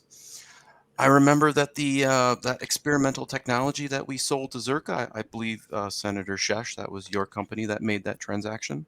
That was quite impressive. And I've been in a lot of these operations, and I've seen a lot of them go south, but I have never seen anything that the Vong can do to blow up an entire planet. It's just not something I can understand. And you know, even when I took E6 and I look over at Vars and, you know, give him a little nod, I said, even E6 couldn't bring down one of these Vong warriors. And then I you know, look down, I say, E6 is the thermal detonator that I threw at the Vong warriors. So, and I just kind of go on, and I go, they are truly a threat in the galaxy that is beyond anything that I have ever seen from either the Republic or the Dominion. You see Senator Orso lean forward, the senator from Corellia, and he goes, well said, Dash, well said. I've told many of my other colleagues that they are not looking at this seriously, and that while the Dominion may be our current foe, we need to dedicate resources to this. Well said, well said. You see Oveno kind of shake his head and go, for all we know, this is a Sith plot. The Sith are treacherous, and while it may not be the Dominion Sith, it could be someone else looking to take the Darth crown. Taking our eyes off of the Dominion, who has ravaged the galaxy, who has even now attacked and desecrated Republic planets, is a folly and a cause for destruction of the Republic, freedom, and our way of life. And as you guys say this, he goes, you see him kind of wave, and you do see reports kind of pushed to your data pads and hollow feeds. And he goes, just in the last few days, numerous planets for both the Republic, Haven Space, and the Hutt Space have been attacked by the Dominion. It has been an epidemic, with planets being burnt to the ground, with reports in Hutt Space of the planets Ancion and Foremost being just turbo lasered and blasted into nothing. All of the living life destroyed. It also reports on numerous planets within the Republic and others of dirty bombs going off, being set off by Dominion operatives. This is the true threat. This is the Sith, the Force users, the Sith, just the pale reflection of the Jedi. These are what will doom the galaxy. This is why I have dedicated myself since Mon Cal fell to fighting these and pushing back against the Sith.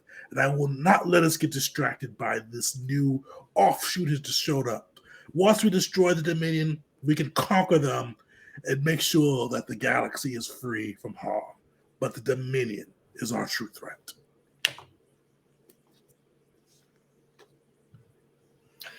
I would argue, Supreme Chancellor, that war is the biggest threat to the galaxy, and war is what we've been at for years.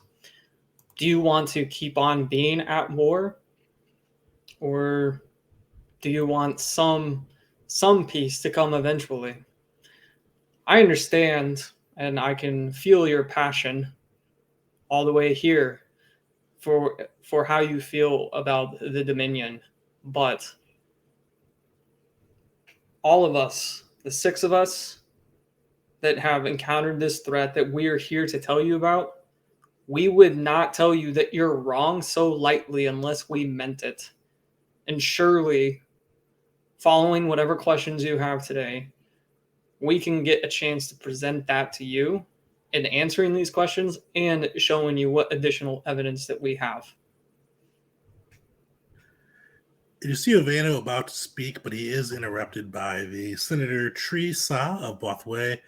She kind of leans forward and goes, yes, Ovano, we've heard your point, but we brought these individuals here today to hear what they have to say and hear the individual pieces.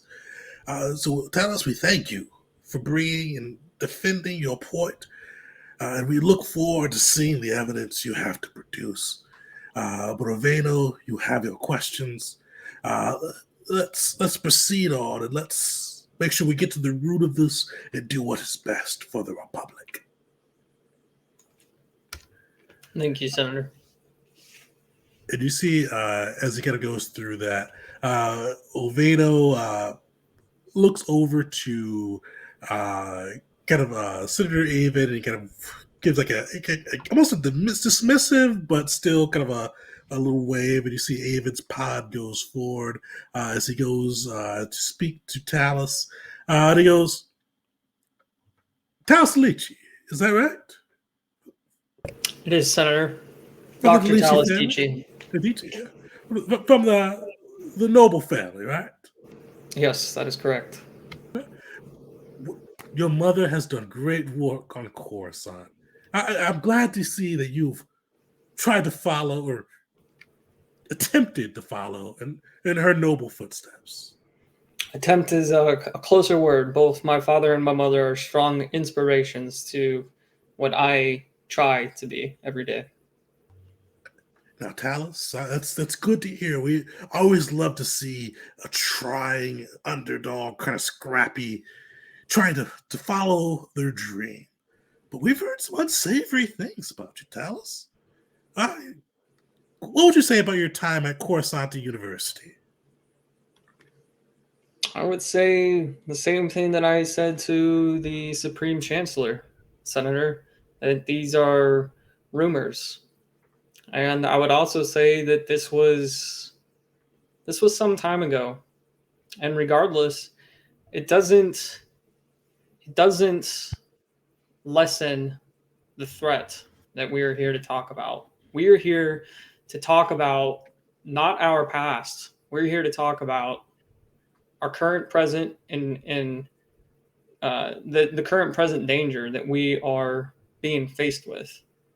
This needs to be taken serious, and this needs to be the focus. Not what I did years ago at university, and not what he did years ago on operations, or what he did years ago in this conflict. We need to talk about now, Senator, with respect. Of course, we always have to talk about the now, but as I say, history will tell the future. If you don't know your past, you don't know where you're going. And you know, you say rumors. When you're right, rumors are terrible. But the Coruscant University lab did burn down. And you were responsible, were you not?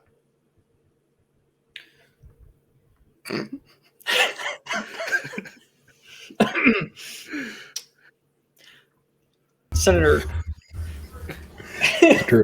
Under advisement of counsel. Plead the fifth. I plead the fifth. No, for progression purposes, Senator. Mistakes were made, and the Dici family has more than compensated the university for that mistake. And I don't see how that's relevant to the situation, again, at hand. You're right. That was years ago. Nobody should be haunted by a mistake that's years and years ago. Surely I am not. Oh, that's fair. No remorse. Yeah, you've just completely evolved beyond that. Property destroyed, lives threatened, and no remorse. Glad to hear. Well, if we're going to keep on talking about it, I was the only one in the lab aside from a very, very large arachnid, which I hope is dead to this day.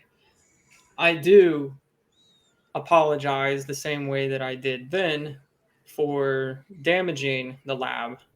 And I probably spent more time in that lab than any of my fellow students, or even my teacher, I might say. That university holds a special place in my heart and always will. There is no words to describe the events of that day other than it hasn't happened since. And I think that we can look past that. You're right. It hasn't happened since, and your family did contribute considerable credits. And they continue to, if I know. That's fair. I have one more question for you. You've answered this all so well. Could you answer, what was your mind state like during that experiment that caused the fire? Were you under any influences at the time?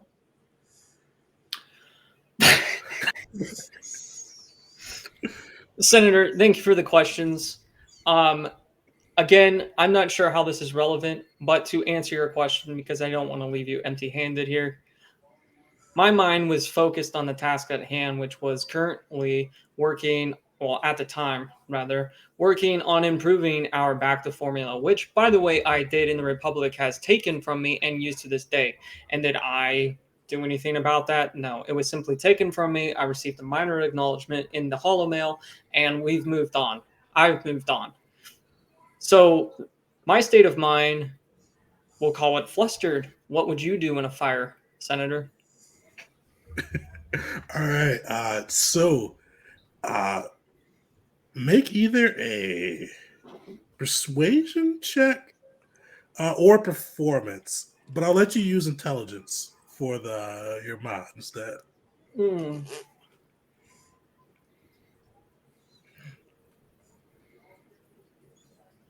Actually, deception or performance. You just sidestep the question. Now that I think about it, okay. So I'll do performance. That seems more what it was. So it should be. I've got a 5 to intelligence, so it'll be just a +4 to the roll. All right. Oh wow. So yeah, you see, Avid smiles. And no insight roll necessary. You see him look towards where the holo cameras usually would be. He looks like he's about to start grandstanding for the camera, but there's no cameras today. He still goes into his usual spiel though. Oh yeah. So I see you've noticed that you pointedly did not mention your mind state. We've heard rumors about your dalliances and causing a fire and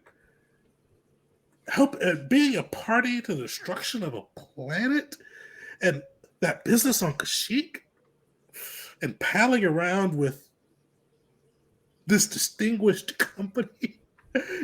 Oh yes, this does sound more like somebody under the influence, we'll say. But Talus, we thank you for the clarity you provided us.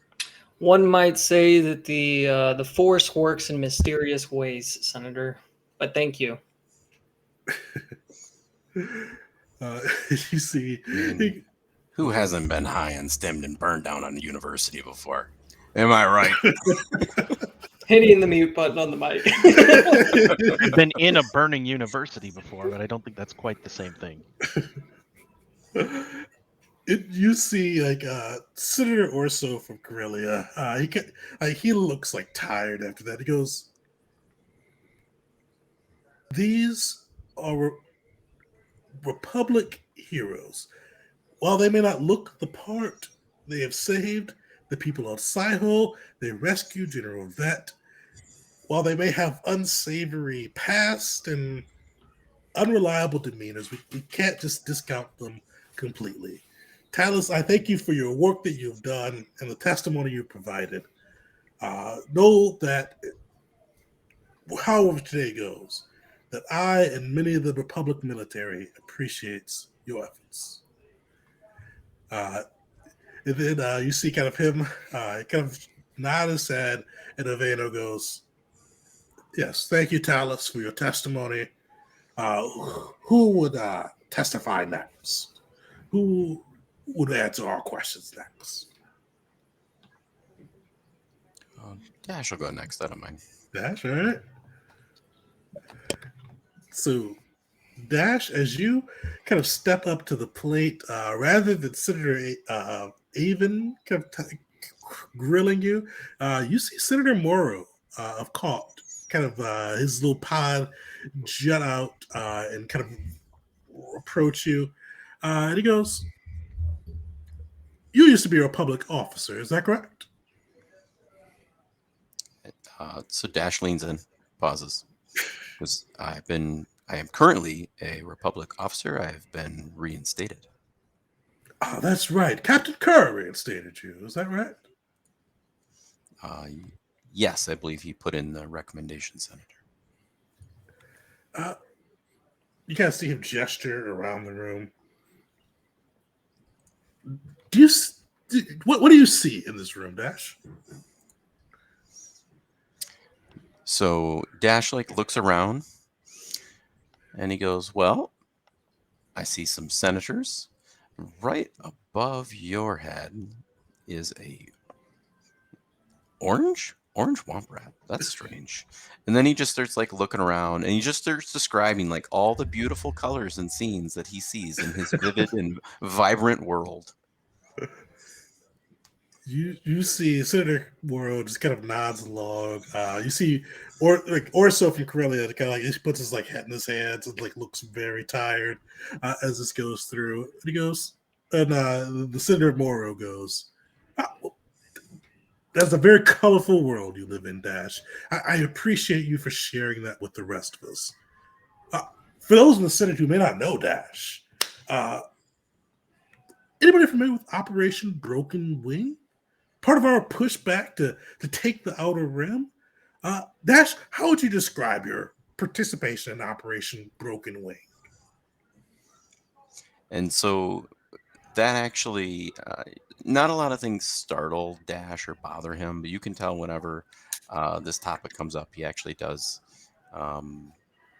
He looks not necessarily nervous, but uncomfortable. And so he just kind of goes into just reciting almost like he's doing a military debrief. And he goes, Operation Broken Wing was an attempt to take back the space around Mustafar. We were going to bait the enemy in. Once the enemy got close, we were going to use explosives that we had preset to trigger a chain reaction, and then our fleet would be able to come in and gain a sizable advantage. So on that day, we had 15 baridium charges that I was supposed to set. As I was going through, the first 12 were set properly on baridium charge 13. There was a leak in the casing. I notified High Command of the leak. Unfortunately, the leak had already infiltrated my filtration system, causing severe damage to my nervous system. When I tried to repair the leak, unfortunately, it was already too late. That leak caused a chain reaction of those explosives that got early. I was cleared of the blast by the initial explosion. Unfortunately, much of the fleet did not get out, causing what would be described as a military defeat. The enemy was alerted to our presence before we were in position, and they swept through and pushed us out of Mustafar. And he goes, that is a very accurate and detailed accounting of what happened. Now, Dash, what was Bomb 13's name? And he just like blinks, and he just thinks about it. And he goes, Bomb 13 didn't have a name. That is interesting, because Captain Kerr, who outside of his testimony gave glowing reviews of all of you and your efforts on Saiho, said that you name your bombs, and you yourself just admitted that you suffered some nervous system damage from that epic defeat of the Republic military that you were involved with. With your colorful scenery that you're seeing, do you think you're truly in the right mind to be able to testify in front of the Republic of a threat? Or maybe should you be seeking treatment from some of our resources that we do have for our veterans? So he nods. And like you can tell he actually is pausing to think. And he goes, the explosives never spoke to me before that incident. I never named them because they never gave me names. It was only after the Ibertium exposure that the explosives started naming themselves. And when you talk about these colorful worlds, he goes, I am well aware that they're not real. He says, I've come to comfort with that fact that you don't see this because it's not there. It's in my head. And when you talk of your, what shall we say, resources, yes, they stuck me on a planet alone by myself, removed me from everything and everything I've ever known, even though I gave up everything for this cause. Everything, including my sanity. He points to like around and he goes, no, thank you. I'll pass on those resources. And he like just leans back. All right. Talos is taking notes on his data pad for later. I am this man's doctor. So either persuasion or what other check would Dash argue for here outside of persuasion? Well, none of them are good. But yeah, I would probably go probably persuasion. All right. Make me a persuasion check with advantage. All right.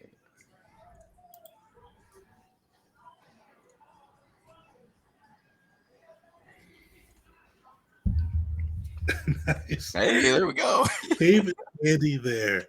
I forgot to mention this at the top too. So with this, I think I mentioned it before, but it's been a month since I talked about it. With this portion, you guys will be earning political points. So with kind of your testimony and kind of different things as this goes through, you get to earn more points and bring it in. So Dash just earned you guys a political point with his testimony and kind of persuasive nature on that side to be able to sell through his point. Do you see kind of Senator Morrow kind of nod? He kind of starts to speak, but before he can, he is interrupted by Senator Orso from Corellia, who goes, that is quite right. Dash, outside of Broken Wing, has served with distinction and is serving still. He may not be in the right mind, and forgive me, soldier, for saying that, but he is still putting the Republic first. As Captain Kerr and General Vett have both testified to. This line of questioning is baseless for Dash. He has done his duty and continues to go and try to make up for the failings at Mustafar and continue to serve our great republic. And so the group is probably like Dash, like no one really thinks of Dash as smart or well spoken, and this is the most words that they've probably ever heard him say. So I'm guessing like this is probably like a very heartfelt, like serious moment. Vars is leaning back and impressed, like, holy hell, the Republic treats their people like shh. Jeez. God, And even love the despite that, bureaucracy. yeah, right. But even then, the Republic does not deserve Dash. Oh boy. Talus is kind of fuming internally. He like leans over to Vars and he's like, "Seriously, they brought up the spider? Come on."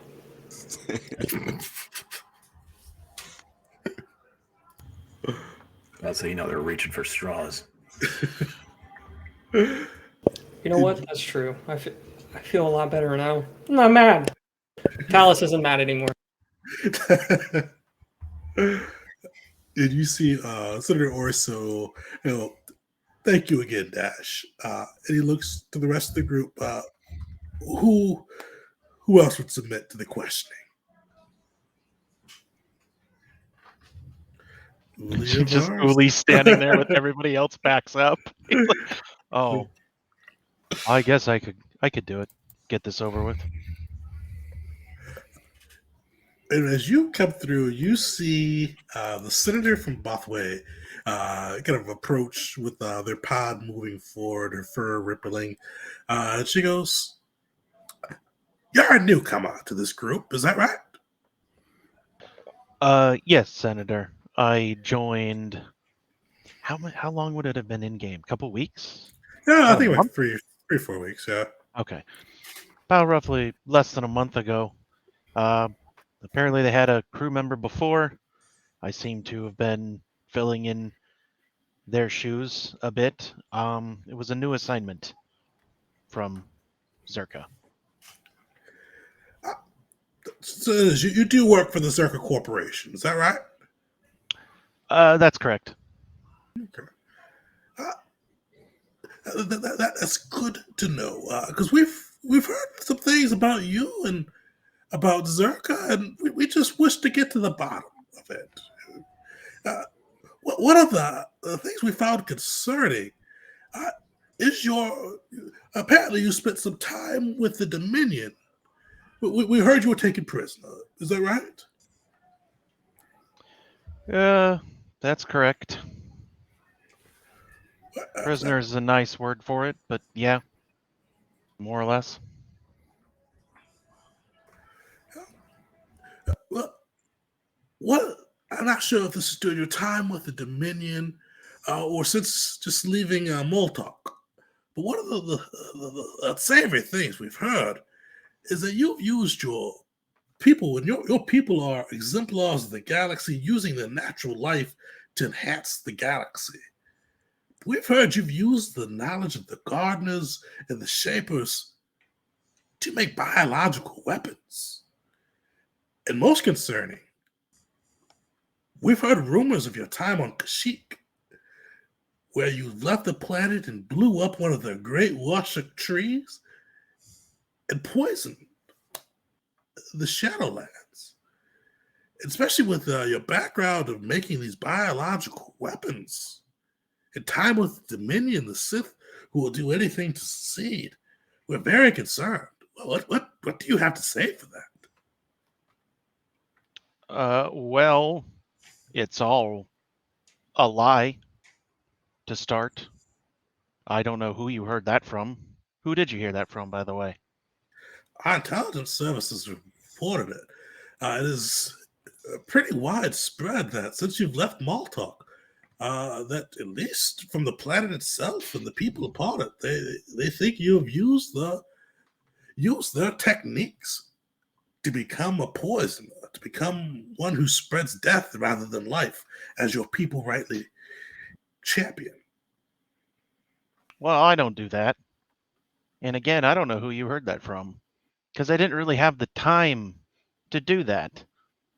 I was taken a prisoner when Maltok fell, by the way, to your forces, shall we say, instigating an incident that was the catalyst for the planet falling to the Dominion in the first place. After that, I was taken prisoner, as you so likely put. So who am I working for if I'm poisoning things? I wasn't a friend of the Dominion. They took me captive. They put me to work against my will. Some might call that slavery. They seem to think that it's not, but, well, fortunately I was rescued by people who don't really give a damn about that distinction. And they're the ones that saved me. And let's just say that if they thought I was doing what you're accusing me of, I would never have survived because they would have ripped me apart. So you've never made a poison for either the Dominion, Zerka, or any other of their affiliates? Poison? Nothing intentional. I'm sure I've accidentally mixed chemicals together that should not have been mixed together because people don't label their things properly in the lab. It's organic stuff only and inorganic separated. You don't combine them. That But happens constantly. good luck getting the lab interns to follow protocol when they're barely learning the subject themselves. But no, nothing intentional. And anything I would have done would have been in the line of my work with Zerka. And it would have been in a chemical hood. It would have never even reached any other person. I've heard rumors that I maybe tamper with things, but people say all sorts of stuff about things they don't understand. And maybe I can do it. I don't know. I've never tried. I have no interest in trying. I don't even understand where this comes from. I literally work to try and boost the nutrient uptake in rice plants. Where the hell does this accusation come from? I don't know where it started, but I don't do it. I don't even have the time. I'm too busy working. Look, and he'll point to the Zerka representative. Like, ask him. They've got my time cards. I can prove it. All right. So yeah, make a persuasion check. You can use persuasion or performance. You can use wisdom instead of charisma. Okay. Well, then it is still. I don't have proficiency in any of those, so should just straight wisdom. Straight wisdom works too. Okay, there we go. Nice. 19. Yeah, so you see kind of President Laku, the moon, long neck, ornate robes. He kind of pulls his pot out and he goes, Zerka highly resents these accusations against our own highly respected corporation as well as our employee Uli. We do not make, because he paused, we do not distribute poisons that are unauthorized in this conflict to planets in the Republic space that we are aware of. And Uli, for certain, has not been a part of any operations that may have done so. Senators, I can sure you agree that it is best to realize the friendship that Zerka extends to the Republic and to just forgive these accusations and maybe, if you wish, apologize to both Zerka and by extension Uli for these baseless accusations because we have done so much for the Republic. And you see, it gets quiet for a moment. And you see Orso, the Senator Orso looks annoyed. You see Senator Tricey, the Bothan, looks a little bit annoyed too. But you do see Senator Avon from Alderaan lean forward and go, I, for one, will be the first to say, we do apologize. Zerka, that was uncalled for. Uli, you have our deepest apologies. For which incident? Losing Maltok or accusing me of things I didn't do? You see, even kind of like he has his finger up and he pauses and goes, okay, you see, like a smile plays out like a politician's smile, but you, even no inside role necessary. You see, it's a cold smile, like a little, almost predatory smile, and he goes, "There's a war on. We apologize for accusing you of being a poisoner and accusing the great company of Zerka of being involved. Surely this is Dominion misinformation. Take our sincerest apologies and regret, and I hope that keeps you warm at night." You guys see him smile that last little bit. That actually will. Thank you very much.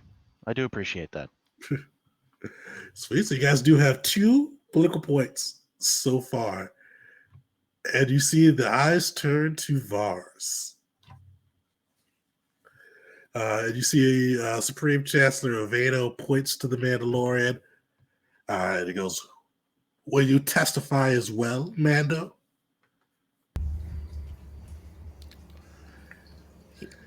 He'll nod. Did you see with this one, kind of pulling out from the bench, you actually see the senator that's been somewhat friendly to the group so far. Senator Orso from Corellia is the one that kind of pulls out to the front. And he goes, "You've been a Mandalorian most of your life, your whole life? Is that right?" Yes.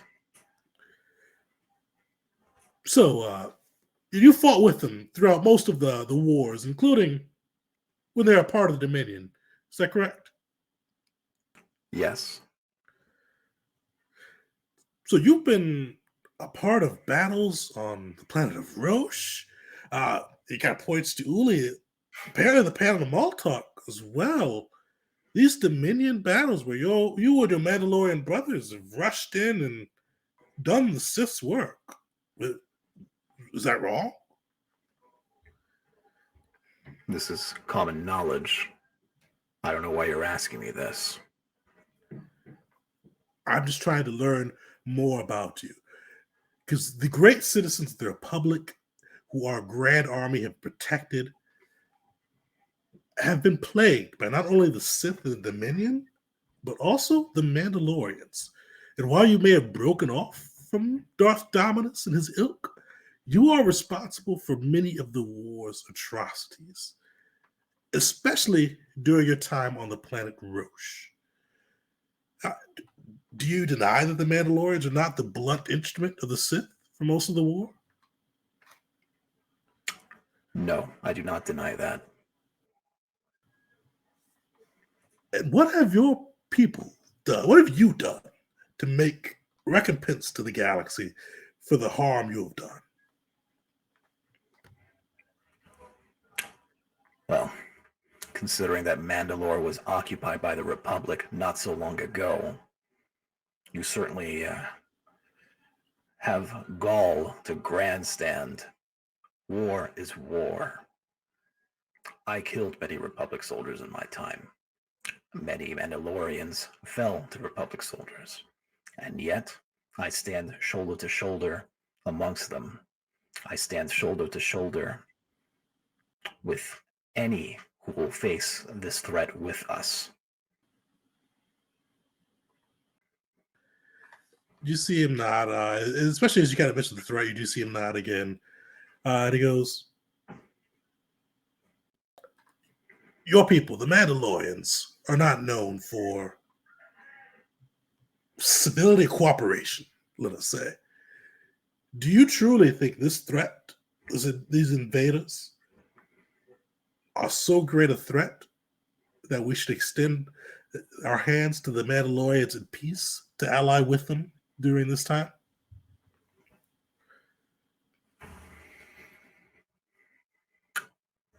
While I recognize that many of my kin will not share this sentiment, I don't speak for them. I am but one. But once the true threat of this becomes realized, I imagine many will. As I said, I am but one man. But at the start of this conflict, when the Vong made themselves present, I went from a team of 6 down to 3, myself included, in almost the blink of an eye. Other Mandalorians that stood the test of time, fought many, many battles with me, gone in an instant. Hours later, a planet ceased to be. Have you encountered anything like that from the Dominion? I haven't.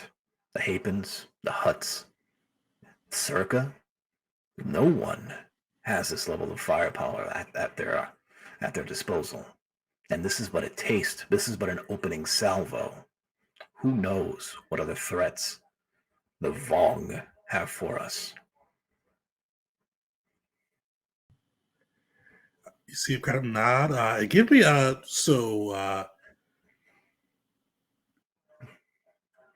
give either intimidation, performance, and I'll give you advantage on the one you choose. I'm going to take this moment to dip into that variant rule about bonus proficiencies, tapping into his time working out mercenary contracts with various contractors. And let's just go ahead and add that proficiency to persuasion. Okay. And advantage, you say? I'm gonna throw a defiant on there because I'd like to do well. Sorry, Dash. Okay, and hey, good as it can get. Solid. You see Orso kind of nodding along as you speak, as particularly when you get to the points about the planet being destroyed and the Dominion and the rest of the galaxy not having that tech. And you kind of see him go, quite right. Apologies for the theater, but my esteemed colleagues are not taking the true threat seriously. So I'm glad that you brought in what, while your people may be brutes and uncivilized within our galaxy, they're pale in comparison to the threat that General Vett has brought to our attention these invaders pose. I appreciate you illustrating quite eloquently why we need to put aside our vendettas, our revenge-focused quest, and make sure that we go after the true threat, those who can destroy the very planets we live on. Thank you for that, Voss. My pleasure, Senator. Perfect. So you guys have 3 political points. And as you guys are speaking, you do see here kind of a bit of a scuffle, or not scuffle. You hear kind of a bit of a plum. You do see another pod kind of pop up. And you see your buddy Caesar on there. You see kind of like a little slides of scuffle and kind of him busting his way through. And that's where we're going to wrap up our session as the pod with Caesar kind of comes floating through.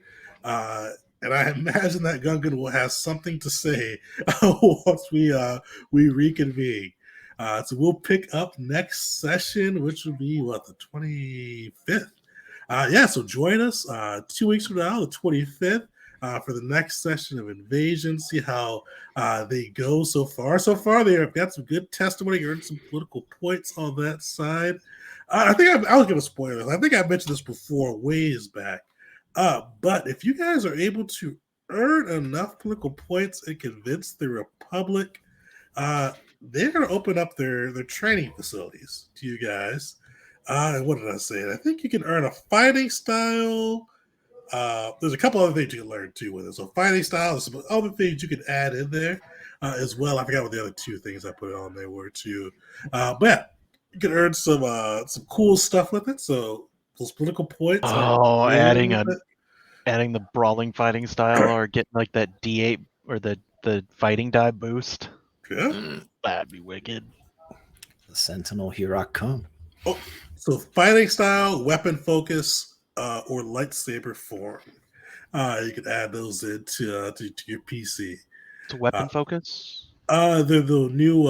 They're kind of like If you look on the customizations of Star Wars 5e, they have like okay. a different one for each of the weapon styles. I think they have an unarmed one too, if I remember right, but I can't remember for sure. So there's Yeah, I'll look at 'em. political points that you can get with each faction. So, Is it political points that you can get with each faction? oh, so this is just for the Republic, kind of the testimony in the front of the Senate. Oh, okay. Yeah, so they'll bust that open for you guys, depending on how everything goes. But yes, we're off to a pretty strong start so far. So join us the 25th for that, but definitely come through tomorrow as we do our game of the month with End of the Odd. So come hang out with us tomorrow at 7 p.m. And hopefully be one of the lucky winners to take home a copy of the PDF. Oh, and yeah, join us next Tuesday, and we'll get back into Stranded. Keith, anything on Stranded you want to add before we wrap up? Yeah, so it'll be pretty interesting because where we left off, the group was not looking great. So it'll either be an epic battle where they save the captain, or who knows, maybe it'll be session 0. I've But it already should got be a fun. character in mind. All right. Session will- 0. Maybe I'll if you got room. Do you got room? I don't think you got room. Shoot me a message. Yeah, we'll figure it out. The edgy Sith Lord will enter. Nice. Nice. We are getting that was a rough fight. Those Y6 spiders, I think we were rolling. I can't remember if we were rolling bad or if it was just like they were rolling good, but it was We were not fighting good. spiders. Yeah, Or we were spiders. just, or Yeah. we're being stupid and down 4s. Oh yeah, Yeah. that was what it Yeah. was. Yeah, I was really trying to get you guys out of there to avoid that fight. You guys really wanted that fight. You spotted them, but I'm like, Uh-huh.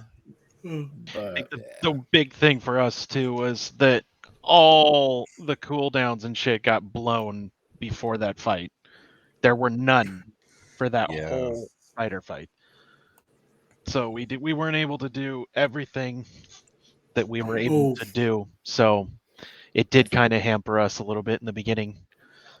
for the invasion one, because you guys for the invasion one. Oh, over the invasion. That first fight, you guys went like it was like a small fight, but you guys went hard. Yeah. I think there was one guy like I Like, beat the shit out of, but I'm like I use that as like the opening, like go after the big guy and punch him in the face as hard as you can, like the prison mentality, like beat up the strongest guy you can find.